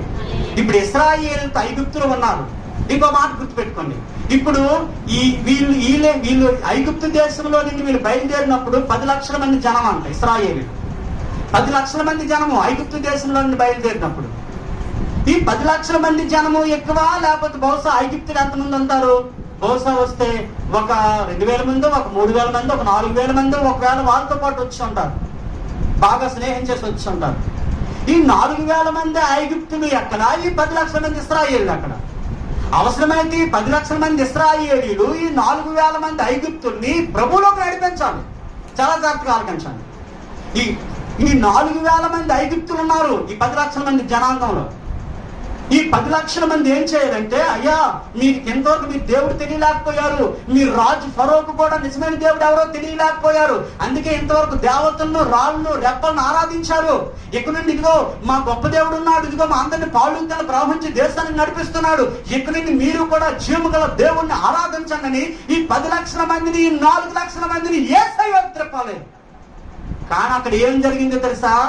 ఈ 4,000 మంది ఐగుప్తీయులు ఇన్ని లక్షల మంది ఇశ్రాయేలుని విగ్రహారాధన వైపు తిప్పారు. కొన్నిసార్లు బాధ అనిపిస్తుంది మన యవనస్తులను చూసి, కొన్నిసార్లు మన యొక్క యవన బిడ్డలను చూసి బాధ అనిపిస్తుంది. మీ వెనకతలేమో అక్కడక్కడ తిరిగినోడు, సినిమాల్లో తిరిగినోడు, కైనాల్లో నెవలినోడు, లేకపోతే అక్కడక్కడ తిరిగినోడు మీ వెనకతకు రావాలి, మీరేమో ఆలంకతలు కనబడతారు. చాలా బాధ అనిపిస్తుంటారు. అంటే నీ వెనకతలు ఎవరు ఉండాలి? ఇర్మియా గ్రంథంలో దేవుడు అంటాడు, వారు నీ వైపు తిరగాలని నీవు వారి వైపు తిరగకూడదు అంటాడు. హల్లెలూయా. ఒకసారి ఇర్మియా గ్రంథం తీయండి. Thank you lord. ఇర్మియా గ్రంథం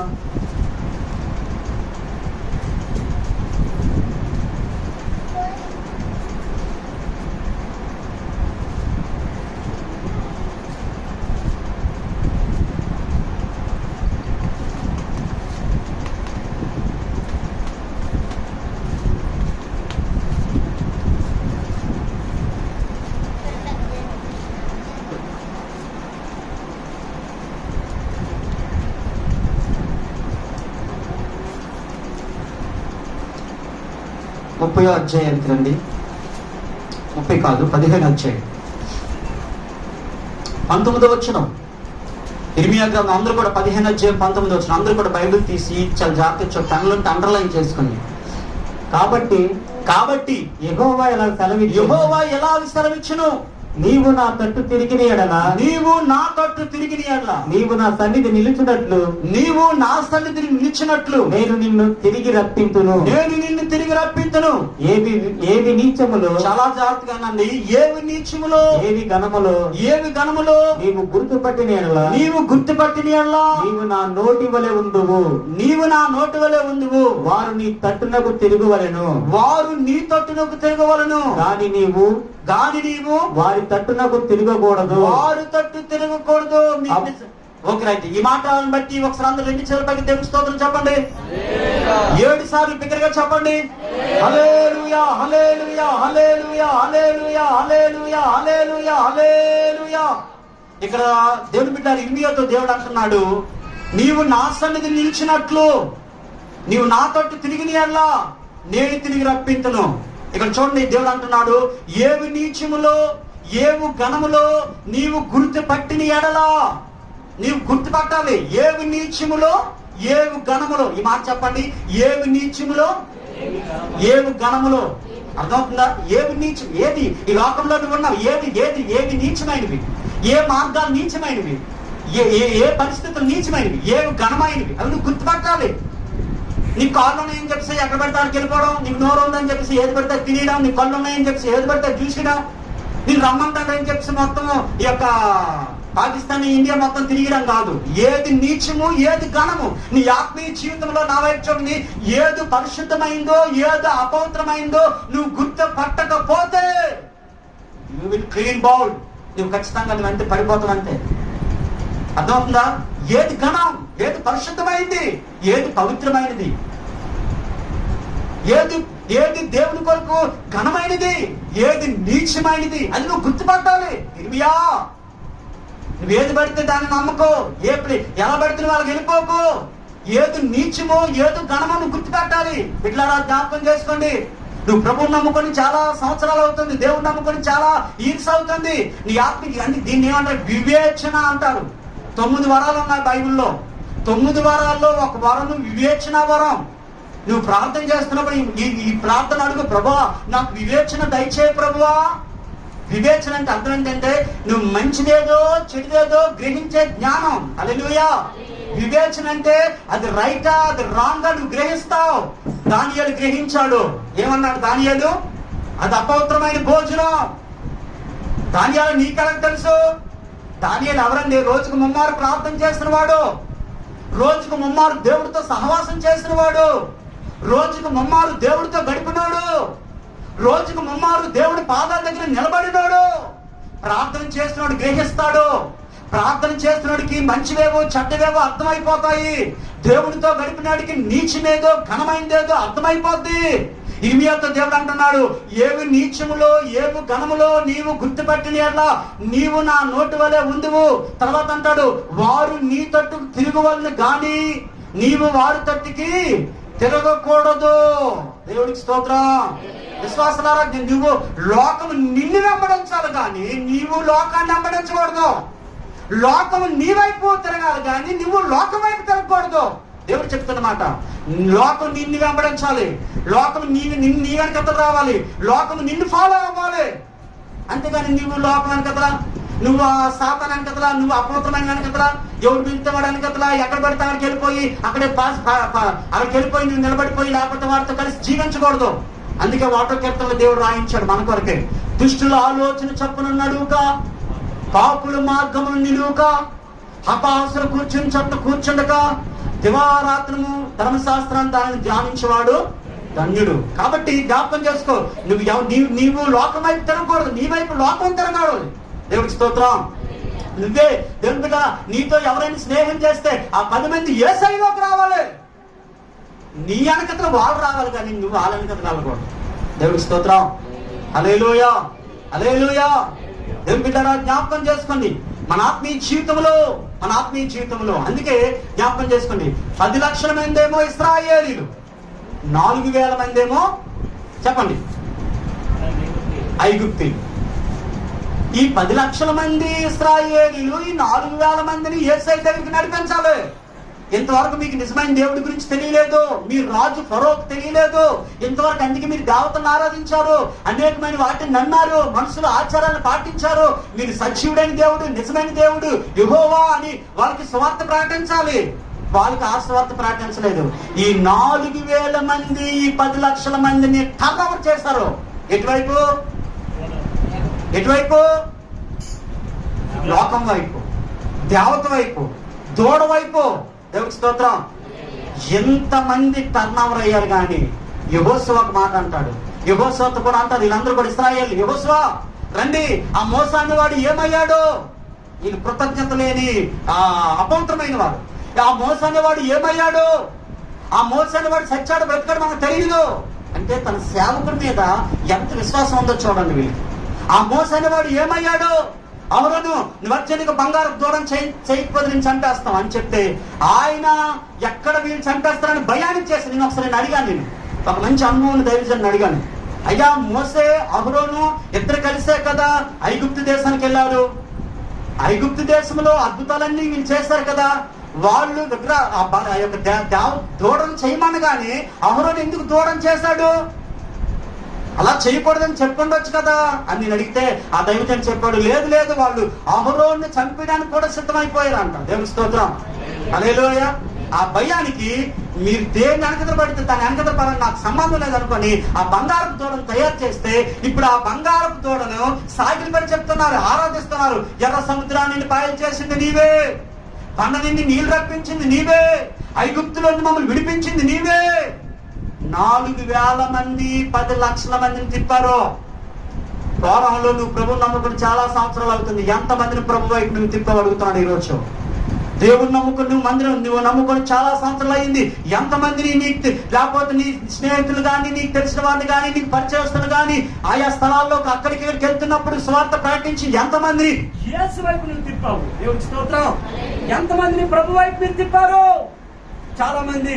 మీకు స్నేహితులు అడిగితే చాలా మంది ఉంటారు, స్నేహితులు చాలా మంది మీకు ఉంటారు. ఎంతమంది స్నేహితులను యేసయ్య వైపు మీరు తిప్పారు? లేకపోతే నువ్వే తిరిగిపోతున్నావు అటువైపు? ప్రభు వైపు తిరుగుతున్నారా, అటువైపు తిరుగుతున్నారా? సాక్ష్యం చెప్పగలవా? ఇర్మియాతో దేవుడు అంటున్నాడు, దేవుని బిడ్డ ఇర్మియాతో దేవుడు అంటున్నాడు, ఓ ఇర్మియా, ఏవి నీచములో ఏవి ఘనములో నువ్వు గుర్తుపట్టిన ఎడలా నీవు నా నోటి వలె ముందుకు. దేవుని స్తోత్రం. హల్లెలూయా.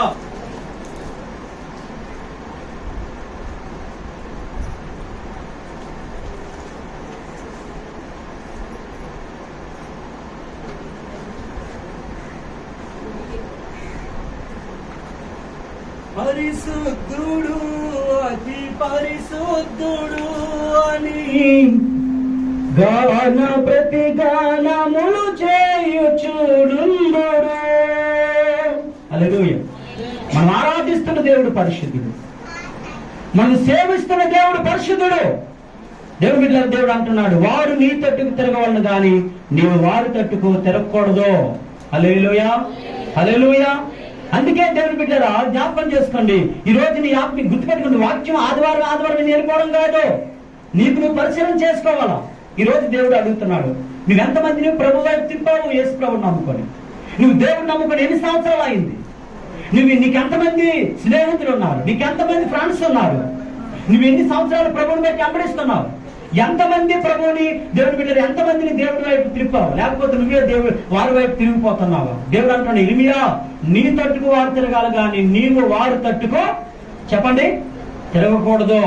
యవనస్తులారా, సంఘ బిడ్డలారా, యు బి కేర్ఫుల్. దేవుని బిడ్డలారా, జ్ఞాపకం చేసుకోండి, దేవుని యొక్క వాక్యం చెప్తుంది.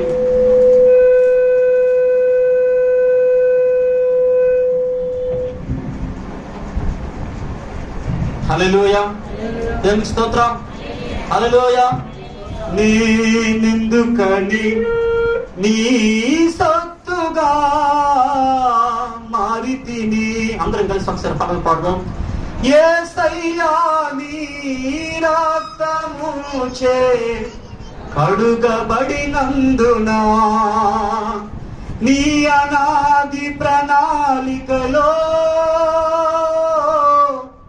హర్షించెను నా హృదయ సీమా. అందరూ కలిసి పాడదాం. నేనెందుకని నీ సొత్తుగా మారితిని. యేసయ్యా, నీ రక్తముచే కడుగబడినందున యేసయ్యా, నీ రక్తము. పాడండి కలిసి పాడదాం. నీ అనాది ప్రణాళికలో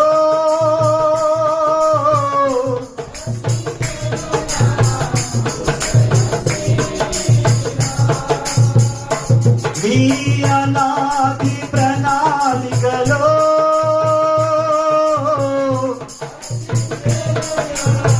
హృదయ సీమా నీలో నేనుండుటే, నాలో నీ ఉండుటే నా ఆత్మీయానుభవమే. పరిశుద్ధాత్ముని అభిషేకముతో పరిపూర్ణత చెందేగా. నీలో నేనుండుటే, నాలో నీ ఉండుటే నా ఆత్మీయానుభవమే. పరిశుద్ధాత్ముని అభిషేకముతో పరిపూర్ణత చెందేదా. ఆహా నా ధన్యత, ఓహో నా భాగ్యము, ఏమని వివరింతును, ఏమని వివరింతును యేసయ్యా. ఆహా నా ధన్యత, ఓహో నా భాగ్యము, ఏమని వివరింతును, ఏమని వివరింతును. నేనెందుకని నీ సొత్తుగా మారితిని. యేసయ్యా, నీ రక్తముచే కడుగబడినందున యేసయ్యా, నీ రక్తముచే కడుగబడినందున నీ పరిచర్యను తుదముట్టి. చప్పట్లు కొడుతూ అందరూ కలిసి పాడండి. నియమమాయనే నీ సన్నిధిలో నే పొందుకోరేది స్నేహితుడానైతిని. నీ పరిచర్యను తుదముట్టించుటేనా నియమమాయనే.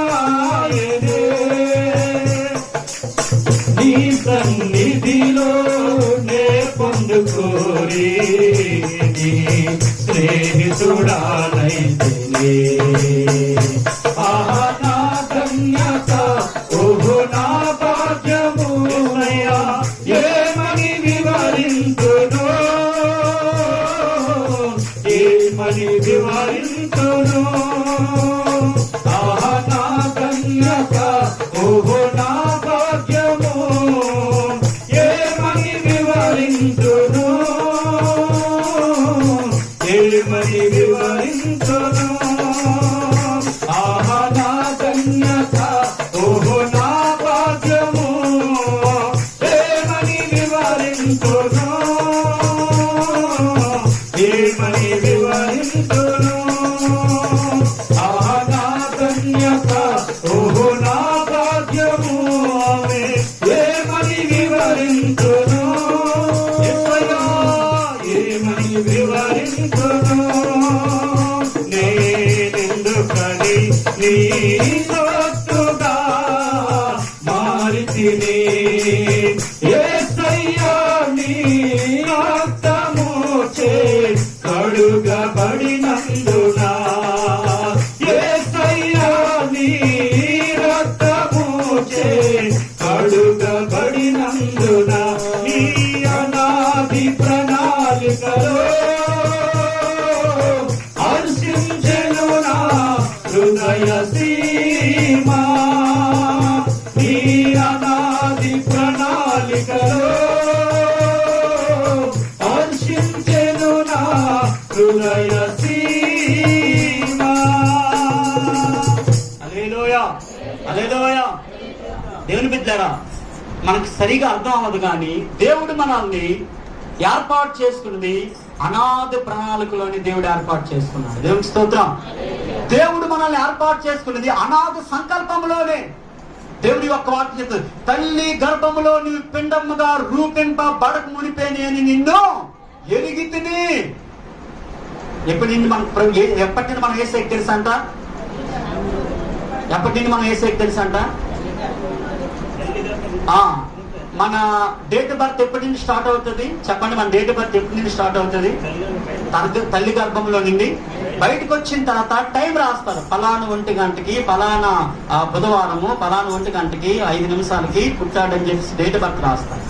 మన డేట్ ఆఫ్ బర్త్ మనం పుట్టిన తర్వాత మనకు తెలిసిందే. మన డేట్ ఆఫ్ బర్త్ యేసయ్యకి ఎప్పుడు తెలిసింది తెలుసా? ఎస్, మనకు పుట్టకు అని అంటారు. నీవు పిండముగా రూపింపబడక ముడిపే నేను ఎరిగితిని. హల్లెలూయా. అప్పటి నుండి మనం యేసయ్యకి తెలుసు, అప్పటి నుండి మన ప్రభువుకు తెలుసు, అప్పటి నుండి ఆ జీవగల దేవుడికి తెలుసు.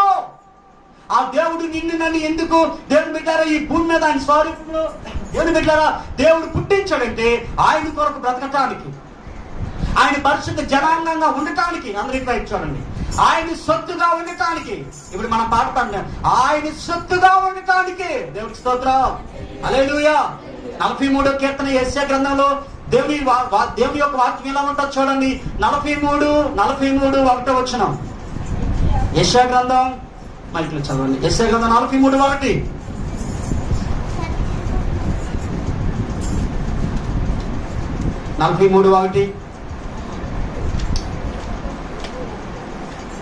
అయితే యాకోబు నిన్ను సృజించిన వాడవి యెహోవా, ఇశ్రాయేలు నిన్ను నిర్మించిన వాడవి ఇలా సెలవిచ్చుచున్నాడు. నిర్మించిన వాడు ఎలా సెలవిచ్చుచున్నాడు.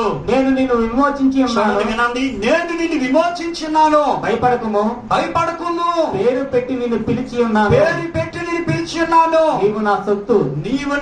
అందరూ ఒకసారి చప్పట్లు కూడా దేవుడి యొక్క నామమును మహిమపరచాలి. దేవుని ద్వారా దేవుడు అంటున్నాడు, ఇదిగో నిన్ను ఇశ్రాయేలు యాకోబు నిన్ను సృజించిన వాడు యెహోవా ఎలా సెలవిచ్చుచున్నాడు. పేరు పెట్టి నిన్ను పిలిచి ఉన్నాను. నీవు నా సొత్తు, భయపడకు. దేవుడికి స్తోత్రం. దేవుని బిడ్డరా, దేవుడు సొంతం. మనం ఈ భూమి మీద దేవుని బిడ్డరా మనం ఎవరి సొంతం అంటే ప్రభువు సొంతం. మనం యేసుక్రీస్తు సొంతం. అంటాడు, నీవే నా సొత్తు, నీవే నా సొంతం. నీవు ఎవరి సొంతం తెలుసా? యేసయ్య సొంతం. యేసయ్య నీ సొంతం. హల్లెలూయా. నాలో నీ ఉండిట, నేలో నీ నుండిట ఆత్మీయ అనుభవము. హల్లెలూయా.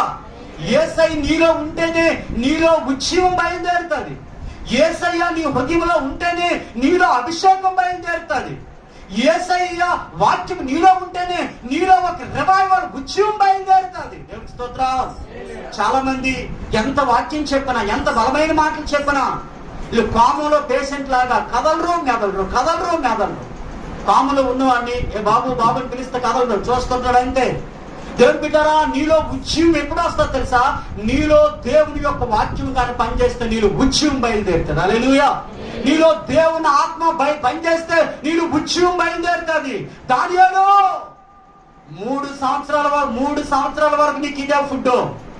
రాజు భుజించి భోజనమే, రాజు తాగే ద్రాక్షరసమే అంటే ఇది దానియేలు అంటాడు, అది అపవిత్రమైన భోజనం, నాకు వద్దు. ఆ భోజనం తిని నా యొక్క పరిశుద్ధ జీవితాన్ని నేను అపవిత్రం చేసుకోలేను. అయ్యా, అది అపవిత్రమైంది. నీకెవరు చెప్పారు? నాకు తెలుసు. ఏది మాన్యమైందో, ఏది ఘనమైందో, ఏది నీచమైందో, ఏది పరిశుద్ధమైందో నాకు తెలుసు. మరలా మీకు చెప్తున్నాను, ఎవరైతే దేవుని బిడ్డలారా ఎక్కువగా దేవుడితో సహవాసం చేస్తారో వాళ్ళకి మంచిదేదో గ్రహించగలరు, చెడ్డదేదో గ్రహించగలరు. నువ్వు ఆ దేవుడితో సహవాసం నువ్వు కానీ చేయకపోతే నువ్వు ఏది చూసినా అది పరిశుద్ధమైందా అనుకుంటావు. దేవుడికి స్తోత్రం. హల్లెలూయా.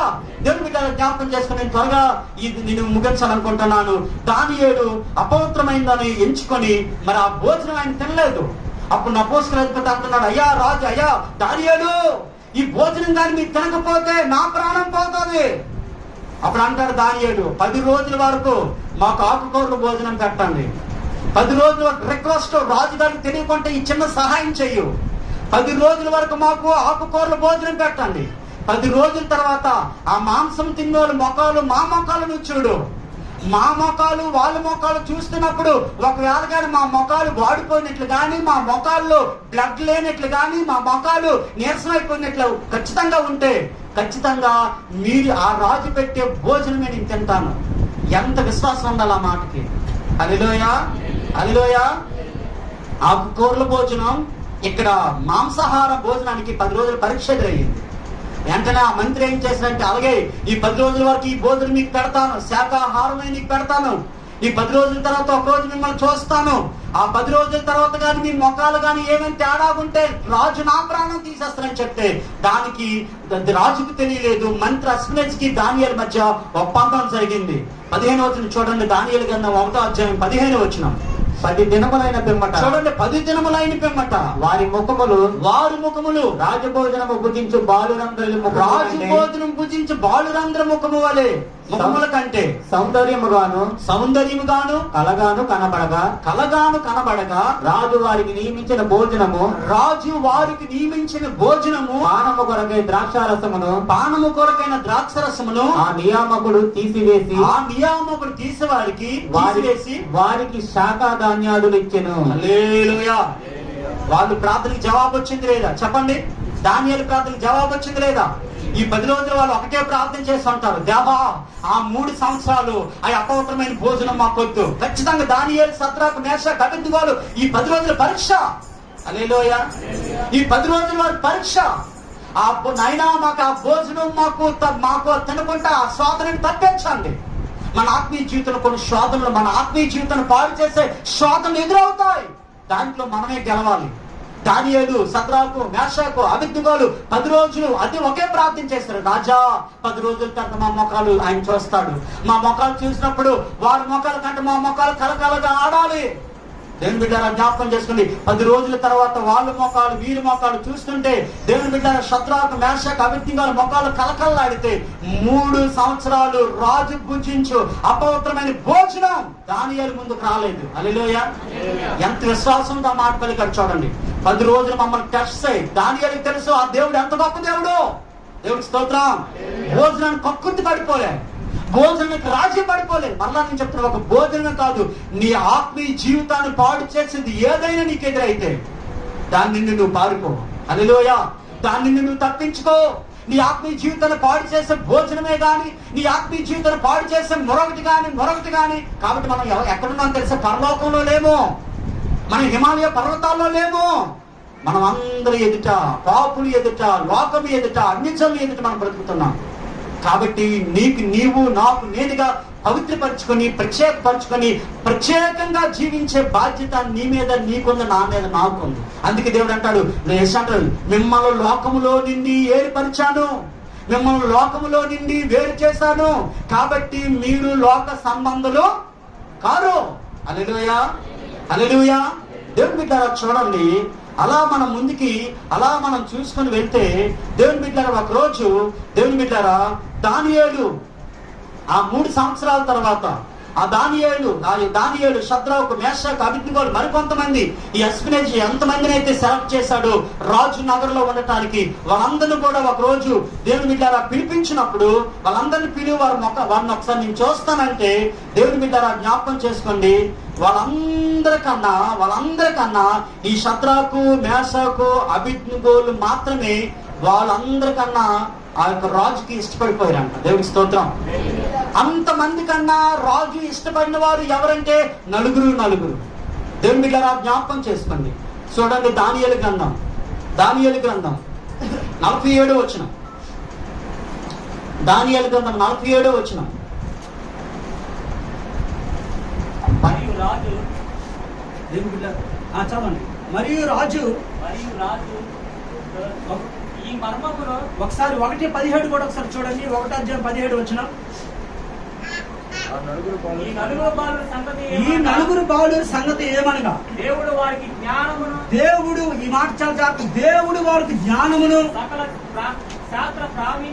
సకల శాస్త్ర ప్రావీణ్యతయు వివేచనయు అనుగ్రహించెను. చాలు. హల్లెలూయా.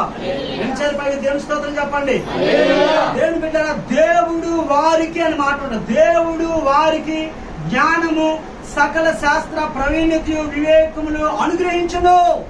దేవుని బిడ్డలారా ఈ 3 సంవత్సరాలు అయిన తర్వాత ఈ ఎస్పినేజ్ వీళ్ళందరూ కూడా తీసుకెళ్లి రాజు ఎదుట నిలబెట్టాడు. ఆ రాజు ఎదుట నిలబెట్టినప్పుడు దేవుని బిడ్డలారా వాళ్ళకి జ్ఞానము, సకల ప్రవీణ్యత, వివేచన వీళ్ళందరిలో ఎవరిలో ఎక్కువగా పుష్కలంగా ఉన్నాయంటే ఆ నలుగురిలో మాత్రమే రాజు కనబడ్డాయి. దేవుడి స్తోత్రం. హల్లెలూయా. ఆ నలుగురికి మాత్రమే అన్న దేవుడు వారికి జ్ఞానాన్ని ఇచ్చాడు. ఎవరైతే దేవుడు కొరకు నిలబడతారో దేవుడు వారిని మహిమపరుస్తాడు. దేవుడి స్తోత్రం. చాలా జాగ్రత్తగా మాట్లాడండి. ఎవరైతే ప్రభు కొరకు ఈ లోకంలో బ్రతుకుతారో దేవుడు వారిని మహిమపరుస్తాడు. అందుకే దేవుని బిడ్డలారా సమయాల గ్రంథం దేవుడు అంటాడు, నన్ను గణపరిచిన వారిని నేను గణపరుస్తాను. చచ్చిపోవటానికైనా దానియేలు సిద్ధపడ్డాడు కానీ రాజు మాటకు లోబడలేదు. అన్యుడైన రాజుకు మాటకు లోబడలేదు. దేవుని బిడ్డలారా జ్ఞాపకం చేసుకోండి. అందుకే వాళ్ళందరిలో చూస్తే దేవుడు వారికి జ్ఞానాన్ని, సకల శాస్త్ర ప్రావీణ్యత, దేవుడి వివేకాన్ని దేవుడు అనుగ్రహించాడు. దేవుడి స్తోత్రం. హల్లెలూయా. దేవుని బిడ్డలారా 18వ వచనం 19వ వచనం కానీ చూస్తే ఒకసారి చూడండి. 18, 19. నెబుకద్నెజరు తన సముఖమునకు వారి తేవాలని ఆర్జించి నియమించిన దినములు కాగానే నపుంసకుల అధిపతి రాజు సముఖమును వారిని నిలవబెట్టను. 19వ వచనం. రాజు వారితో మాట్లాడగా వారందరిలో దానియేలు, హనన్య, మిషాయేలు, అజర్య వంటి వారు ఎవరును కనబడలేదు కనుక వారే రాజు సముఖమున నిలిచిరి. దేవుడి స్తోత్రం. రాజు వీరి యొద్ద విచారణ చేయగా జ్ఞాన వివేకముల సంబంధమైన ప్రతి విషయములో వీరు తన రాజ్యం అంతంతటి నుండి శకునగాండ్ర కంటును, గారడి విచ్చి గలవారి కంటును 10 అంతులు శ్రేష్ఠులని తెలియబడెను. దేవుని స్తోత్రం. దేవుని స్తోత్రం. జ్ఞాపకం చేసుకోండి. అక్కడ చాలా మంది కూడా రాజు ఎదుట నిలబడటానికి చాలా మంది వెళ్ళారు. రాజు ఎదుట నిలబడటానికి చాలా మంది వెళ్ళారు. 3 సంవత్సరాలు రాజు భుజించి భోజనం తిన్నారు. అంత మాత్రం కాదు, వాళ్ళకి సకల విద్య అన్ని కూడా నేర్పించారు.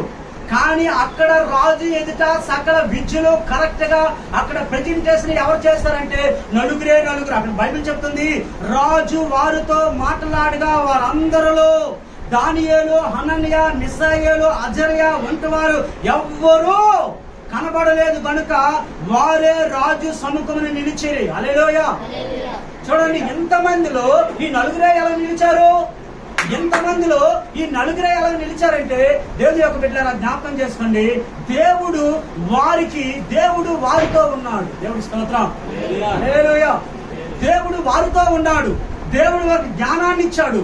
దేవుని బిడ్డ అంత మాత్రం కాదు, వాళ్ళు పరిశుద్ధత కొరకు వాళ్ళు నిలబడ్డారు కాబట్టి దేవుని బిడ్డరా రాజు ఎదుట వాళ్ళు గొప్పలుగా నిలబడ్డారు. పరిశుద్ధులుగా వాళ్ళు ప్రభు కొరకు నిలబడ్డారు కాబట్టి వారి తలను దేవుడు పైకెత్తాడు. చాలా జాగ్రత్తగా ఆలోచించండి. ఎప్పుడైతే దేవుని బిడ్డారా జ్ఞాపకం చేసుకోండి, మనం ప్రభు కొరకు ఈ భూమి మీద మనం బ్రతకగలము, మనం ప్రభు కొరకు ఈ లోకంలో మనం జీవించగలము, దేవుడు మనల్ని ప్రభు గణపరుస్తాడు. దేవుడికి స్తోత్రం, హల్లెలూయా. ప్రభు కొరకు ఎవరైతే భూమి మీద నిలబడతారో దేవుడు వారిని గణపరుస్తాడు. దేవుడికి స్తోత్రం. ఎక్కడ దానియేలు, షద్రాకు, మేషకు, అబేద్నెగోలు రాజీ పడలే. ఎక్కడ కూడా షద్రాకు, మేషకు, అబేద్నెగోలు రాజీ పడలే. దేవుని బిడ్డారా, వాళ్ళు అక్కడ అంటాడు, ఆ యొక్క రాజ్యములో ఈ నలుగురే నిలబడ్డారు. ఈ నలుగురే నిలబడ్డారు. వాళ్ళు ప్రాతినిధ్యంలోని కానీ లేకపోతే వాళ్ళకి ఉండే జ్ఞానం కానీ, ఎందుకు తెలుసా, భూమి ఆకాశాలు సృష్టించి దేవుడు వాళ్ళకి జ్ఞానాన్ని ఇచ్చాడు. నువ్వు కానీ ప్రభు కొరకు నిలబడితే దేవుడు నిన్ను గణపరుస్తాడు. ఈ ప్రపంచంలో నువ్వు దేవుడి కొరకు నిలబడితే ఈ యొక్క భూమి మీద నిన్ను దేవుడు గణపరుస్తాడు. నువ్వు దేవుడి కొరకు నిలబడకుండా నువ్వు రాజీ పడిపోయి దేవుని బిడ్డారా లోకం వైపు నువ్వు తిరిగిపోయి లోకం వెంట నువ్వు వెళ్ళిపోతుంటే దేవుని బిడ్డారా నీళ్ళు ఏం ప్రత్యేకత ఉంటుంది? దేవుడికి స్తోత్రం, హల్లెలూయా. చివరికి వీళ్ళకి ఎంత గొప్ప, ఇంకో విషయం చెప్పనా, వీళ్ళు ఎవరు? ఈ షద్రాకు, మేషకు, అబేద్నెగోలు బానిసలు. బానిసలు అనేవాడు, బానిసల్ని ఎవరైనా ఎలా చూస్తారు? బానిసల్ని ఎలా చూస్తారు? చూడండి, ఎవరింట్లోనైనా పని చేసిన వాళ్ళని లేకపోతే పాత్రలు కలిగిన వాళ్ళని ఎలా చూస్తారండి? చాలా చీప్ గా ఖచ్చితంగా చూస్తారు. వీళ్ళు కూడా బానిసలు. అరే ఆ ప్యాడ్లు ఎత్తండి, ప్యాడ్లు ఎత్తాలి, గడ్డి పారేయండి అంటే గడ్డి పారేయాలి, అరే గడ్డి పోయింది అంటే గడ్డి కొయ్యాలి, లేకపోతే కుళ్ళు కాలువ తీయాలి, కుళ్ళు కాలువ తీయాలి. బానిసలు. ఎవరండి బానిసలు? చెప్పండి. షద్రాకు, మేషకు, అబేద్నెగోలు, దానియేలు బానిసలు. ఈ బానిసలకి చాలా జాగ్రత్తగా నా వైపు వినండి. ఎందుకో చెప్తాను మీరు, అంటే చాలాసార్లు మిమ్మల్ని ప్రేమించి చెప్తున్నాను, ప్లీజ్ మిమ్మల్ని ప్రేమించి చెప్తున్నాను. సాధ్యమైనంత వరకు కుర్చీ మీద కాకుండా కిందనే కూర్చొని మీరు వాక్యం వింటే దేవుడిని మహింపరచడం అవుతుంది. నా నడువు లాగేస్తుంది, నేను కింద ఉండలేని పర్లేదు, కూర్చు తప్పేం లేదు. కానీ ఎవరి పిల్లలకు నేను చెప్తాను, ఎవరి పిల్లలకు కానీ ఆరోగ్యం ఉన్న వాళ్ళకి కానీ సాధ్యమైనంత వరకు కిందన కూర్చొని వాక్యం వినడానికి చాలా మంచిది, చాలా మంచిది. ఒకవేళ నువ్వు ఒక మాట మాత్రం చెప్తాను, నువ్వు బలహీనంగా ఉండి అనారోగ్యంగా ఉంటే ఖచ్చితంగా నువ్వు కుర్చీ మీద కూర్చో. సాధ్యమైనంత వరకు ఖచ్చితంగా నువ్వు ఆరోగ్యంగా ఉండి కుర్చీ మీద కూర్చొని ఏ రోజు కూడా వాక్యం ఉంది. ఎందుకంటే దేవుని బిడ్డారా, కొన్నిసార్లు అది కూడా మన ఆత్మీయ జీవితాన్ని పాడు చేస్తాం. మనం ఎప్పుడు కూడా కుర్చీకి అలవాటు పడకూడదు. బలహీనులకే కూర్చుని అంటాను. దేవుడి మందిరంలో ఎక్కడ ఎవరికంటే కూర్చొని బలహీనులకే. తిరుపతి వెళ్తారు, చూడండి, తిరుపతి వెళ్తారు, సీఎం ఇంకెక్కడ కూర్చోవాలి ఆలోచించండి. ఒక మనుషుడి దగ్గరే ఆయన వైజాగ్ ఆయన వస్తుంటాడు చాలాసార్లు, ఆయన పాదాల దగ్గర అంత సీఎం డైరెక్ట్ వచ్చి మాట్లాడతాడంటే అక్కడ. భూమి ఆకాశాలు సృష్టించిన దేవుడి దగ్గరే మనం ఎక్కడ కూర్చోవాలో ఆలోచించాలి. ఇది ఒక ఆత్మీయ జీవితంలో ఒక కోణం. మీరు తప్పుగా అర్థం చేసుకోకండి. ఆత్మీయ జీవితంలో మనం ఆత్మీయంగా ఎదగటానికి ఇది ఒక కోణం. నువ్వు బలహీనంగా ఉన్నావా? ఖచ్చితంగా కూర్చో. ఆరోగ్యంగా ఉన్నావా? ఏ రోజు కూర్చున్న వాక్యం. ఇది ఒక ఆత్మీయ జీవితంలో ఒక కోణం. ఒక రైట్. దేవుని బిడ్డలకు జ్ఞాపకం చేసుకుని ఇప్పుడు మీకేం చెప్తున్నాను?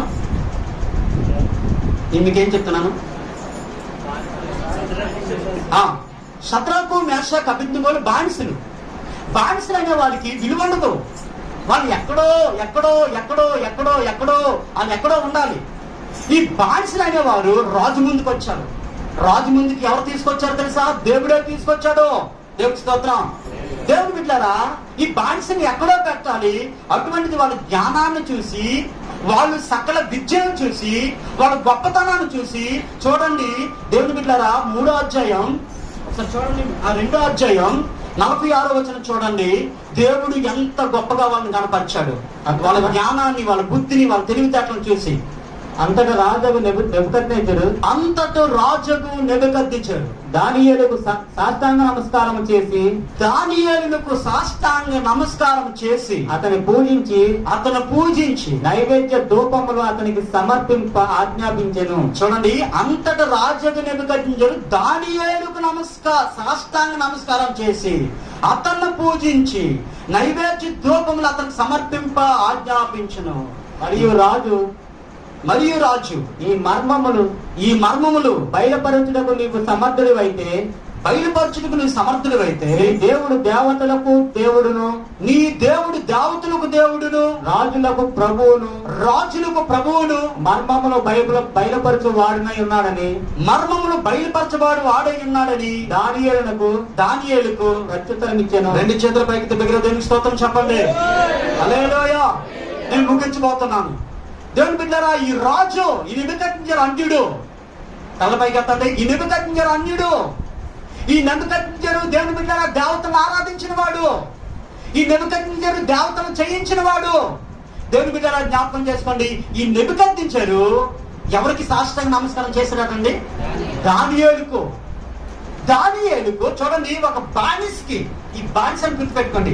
ఈ నెబుకద్నెజరు బానిసలుగా వచ్చిన వ్యక్తులు, ఈ బానిసని దగ్గర ఈ రాజు ఎవరికి నమస్కారం చేస్తారండి? టీచరు, ఎవరికైనా రాజు, ఒక ప్రధానమంత్రి ఈ భూమి మీద ఎంత గొప్పడైన కానీ నమస్కారం చేయడు.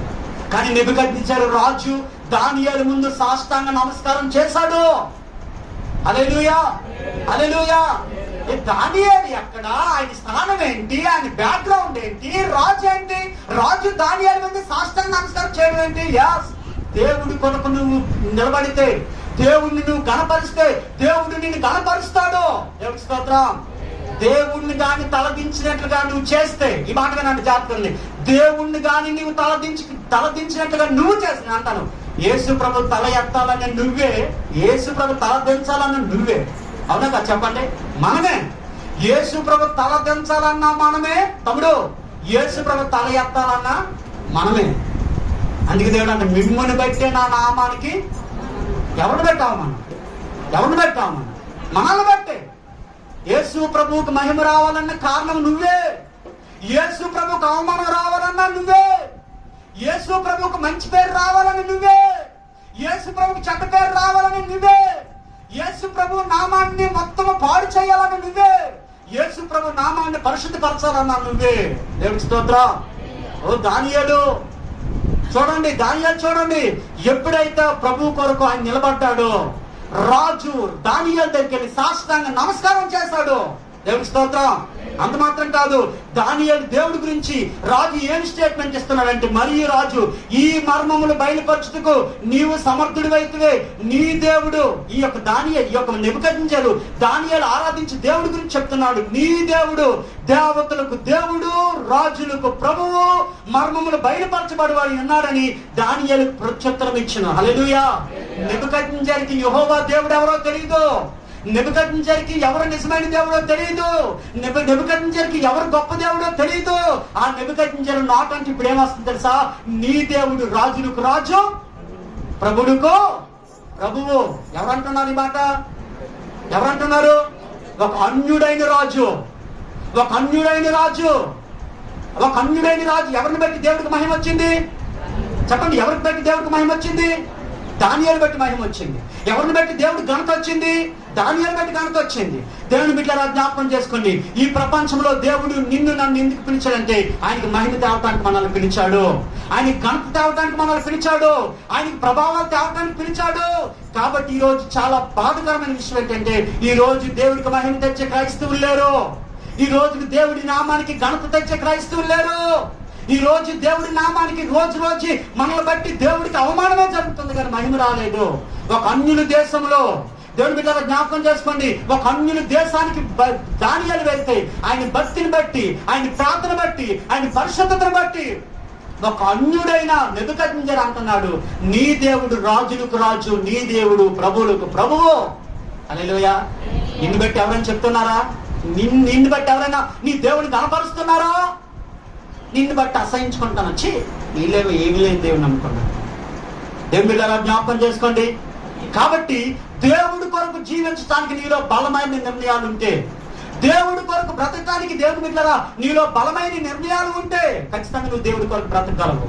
నువ్వు దేవుడి కొరకు బ్రతకాలంటే నీలో నిర్ణయాలు ఉండాలి. దానియేలు ఒకటి అనుకున్నాడు, నేను ప్రభువు కొరకు పరిశుద్ధంగా ఈ భూమి మీద బ్రతకాలి. హల్లెలూయా. ఏ బాబు, ఆ భోజనం తినకపోతే రాజు నుంచి అంటే సంటిసా పర్వాలేదు. అరే బాబా, ఆ దేవతకు నువ్వు నమస్కారం చేయకపోతే మీరు అగ్నికోణంలో వేస్తారంటే అగ్నికోణంలో వేసినా పర్లేదు. 30 రోజుల వరకు మీరు ఆ రాజుకు తప్పించి వేరే దేవుడికి నమస్కారం చేస్తే మిమ్మల్ని సింహాల ప్రాణం పోతే ఏమవుతుంది? చచ్చిపోతాం. వాళ్ళకి ఒకటే నిరీక్షణ. దేవుని బిడ్డలా జ్ఞాపకం చేసుకోండి, భూమి మీద ఉంటే యేసు ప్రభు కొరకు బ్రతుకుతాం, చచ్చిపోతే పరలోకానికి వెళ్ళిపోతాం. హల్లెలూయా.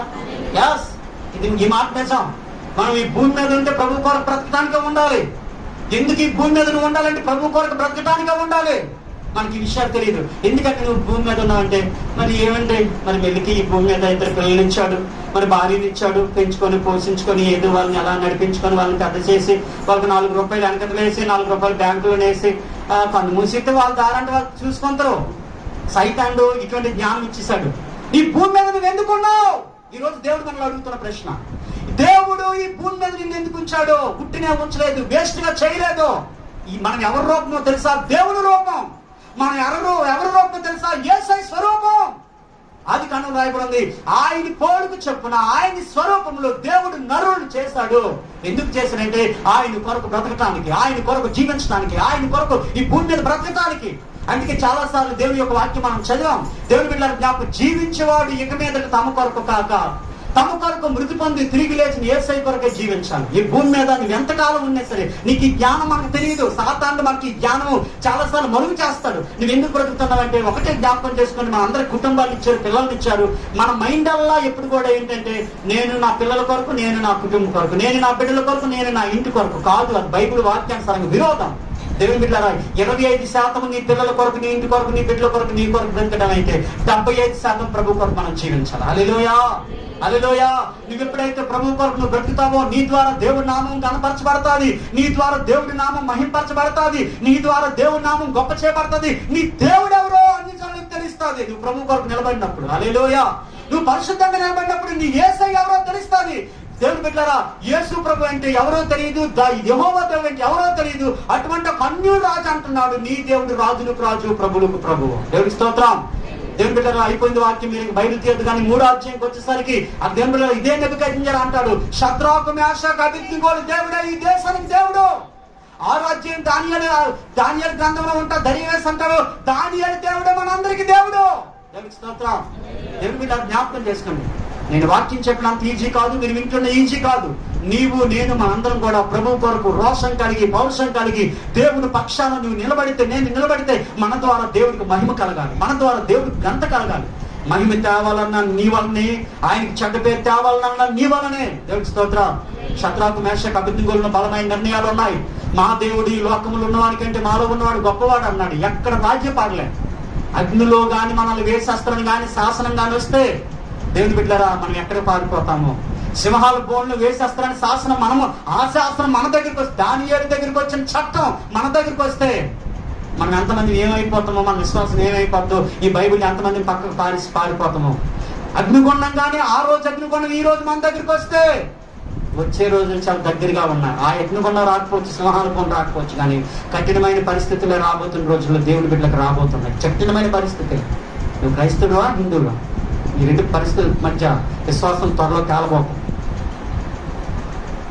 హిందువుడు అయితే నీకు రాసం రాదు, నువ్వు హిందువుడు అయితే, ఆ క్రైస్తవుడు అయితే నీకు కొన్ని ఏవి కూడా ఉండవు. త్వరలో చట్టం రాబోతుంది. నువ్వు క్రైస్తవుడు అయితే నీకు కొన్ని ఏవి కూడా ఆప్షన్లు ఉండవు, నీకు కొన్ని ఏమి రావు. అంటే అప్పుడు నువ్వేం చేస్తావు? మాకు ఎందుకా చర్చి, మాకు ఎందుకా దేవుడు అని బైబిల్ పక్కన పెట్టి వెళ్ళిపోతావు. లేకపోతే లేదు నాకు పరలోకం అందుకే దేవుడు అన్నాడు, ఇంకో చేస్తున్నాడు అన్నాడు, నేను వచ్చినప్పుడు ఎవరిలోనైనా విశ్వాసం కనుగొందునా అంటే ఆయన వచ్చేసరికి అసలు కనబడరా అంట. జ్ఞాపకం చేసుకుని దేవుని బిడ్డారా. కాబట్టి మనం ఏదో నామకార్థంగా లోక సంబంధంగా చేసే భక్తి కాదు. భక్తి దేవుని బిడ్డారా జ్ఞాపకం చేసుకుంది. ప్రభు కొరకు దానియేలులాగా పౌరుషం కలిగి, రోషం కలిగి, ఎక్కడ కూడా నీవు అపవిత్రం అయిపోకుండా నువ్వు పరిశుద్ధపరచుకుంటూ ప్రభు కొరకు నువ్వు బ్రతుకు. నీ వలన దేవుడి నామానికి మహిమ కలిగితే, నీ వలన దేవుడి నామానికి ఘనత కలిగితే పరలోకమందున్న దేవుడు ఎంతగానో సంతోషిస్తాడు. హల్లెలూయా, హల్లెలూయా. ఈ మాటలు దేవుడు దీవించిన కాక ఆమేన్. అందరూ లేచి నిలబడండి, దేవుని బిడ్డలారా ప్రార్థన చేసుకున్నాం. అందరూ లేచి నిలబడండి, ప్రార్థన చేసుకున్నాం. ఈ సమయంలో మీరు అందరూ కూడా 2 చేతులు జోడించి, ఈ సమయంలో మీరు అందరూ కూడా 2 చేతులు జోడించి కళ్ళు మూసుకొని దేవుని బిడ్డలారా దానియేలు గురించి దేవుడు మాట్లాడుతున్నాడు. దానియేలు షద్రకు మేషకు అబేద్నెగోలు వారు రాజు ఎదుట అటువంటి వారు ఎవరు కనబడలేదంట. ఎందుకు దేవుడు ఎవరికి లేని జ్ఞానం వాళ్ళకి ఎందుకు ఇచ్చాడంటే ప్రభు కొరకు నిలబడ్డారు వాళ్ళు. తమ్ముడు, చెల్లి, యవనస్తులారా జ్ఞాపకం చేసుకొని మనం ఎన్నడూ కూడా ఆ దిశగా ఇప్పుడు ప్రయత్నం చేయలేదు. మనం ఎన్నడూ కూడా ప్రభు కొరకు బ్రతకాలనుకోలేదు. ఏవి ఘనమైనవో ఏవి మాన్యమైనవో దేవుని బిడ్డగా జ్ఞాపకం చేసుకోండి. ఏవి ఘనమైనవో ఏవి మాన్యమైనవో, ఏవి ఘనమైనవో ఏవి మాన్యమైనవో నువ్వు గుర్తుపట్టకపోతే దేవుని బిడ్డారా, నేను సాతాను నువ్వు చాలా ఈజీగా మోసం అయిపోతావు. కాబట్టి లోకం నీ వైపు తిరగాలి కానీ లోకం నీ వైపు నువ్వు తిరగకూడదు. దేవుని బిడ్డారా, నోరు తెరవండి. ఎంతవరకు నీకేమో వాక్యం అర్థమైందో ఒక నిర్ణయం తీసుకో. దానియేలు వల్ల నేను కూడా బ్రతుకుతానయ్యా, ఒక నిర్ణయం తీసుకో. అపవిత్రమైంది నాకు వద్దని నిర్ణయం తీసుకో. నీలో నిర్ణయాలు లేకపోతే లోకం తిరగాలి.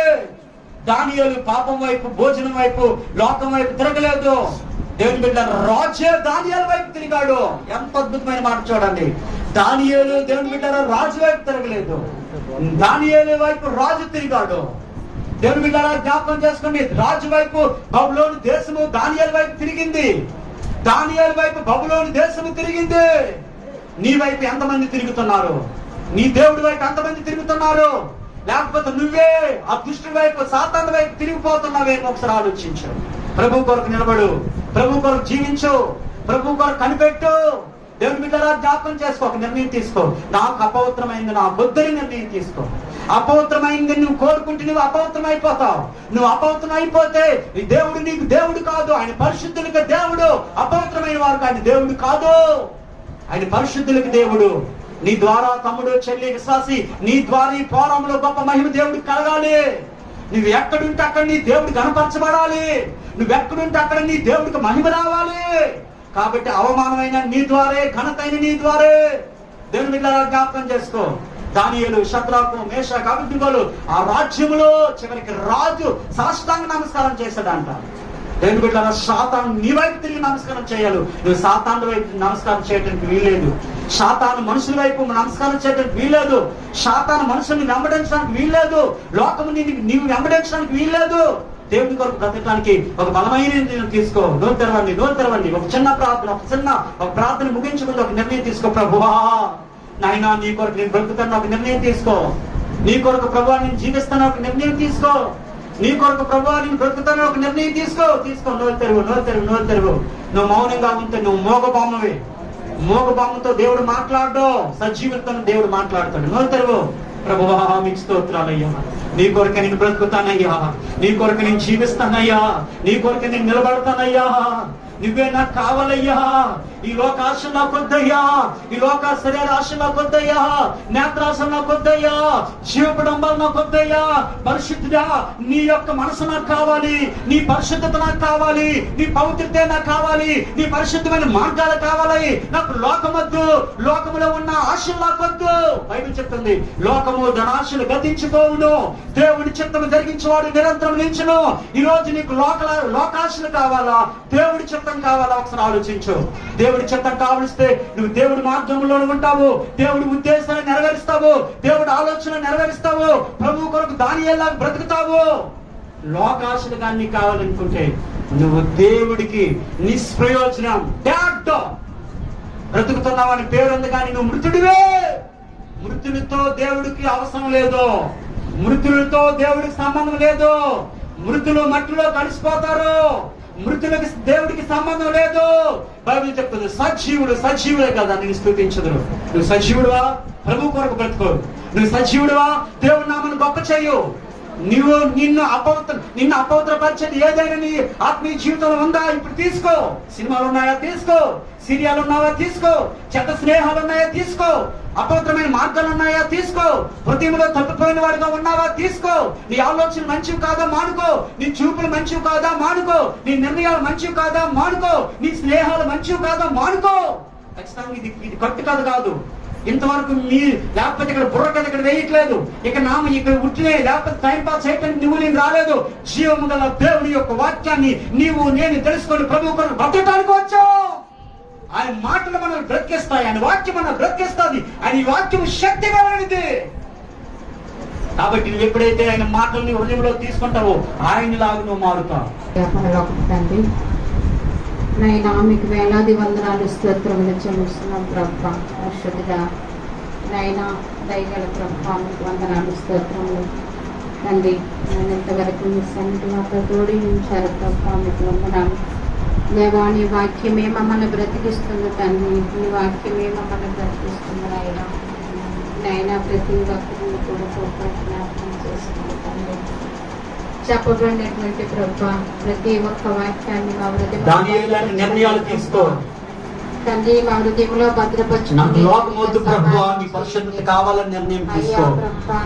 మేము నాకమతోటి చూడక నాయన యేసయ్యా మీకు స్తోత్రం. ఎవరు మౌనంగా ఉండదు, ఎవరు మౌనంగా ఉండదు. పరిశుద్ధతలో ప్రభా జీవించడానికి సహాయం ఇచ్చండి. మరి దావీదైతే ప్రభా రాజులు పనులు తెచ్చొద్దు. హల్లెలూయా. దానియేలులో ఒక నిర్ణయం తీసుకో ప్రభువా, నీ కొరకు బ్రతుకుతానయ్యా. దానియేలులో ఒక నిర్ణయం తీసుకో దేవా, నీ కొరకు బ్రతుకుతాను ప్రభువా. దానియేలులో ఒక నిర్ణయం తీసుకో రాజా, నీ కొరకు బ్రతుకుతాను ప్రభువా. స్తోత్రం స్తోత్రం స్తోత్రం స్తోత్రం. ఈ భారతావనిలో ఆగా జీవింప చేయవా. ఈ భారతావనిలో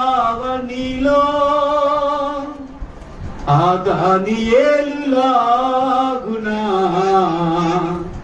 నన్ను జీవింప చేయవా.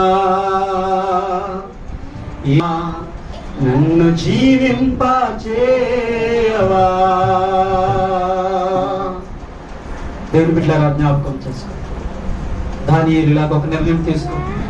అలనాడు భక్తులు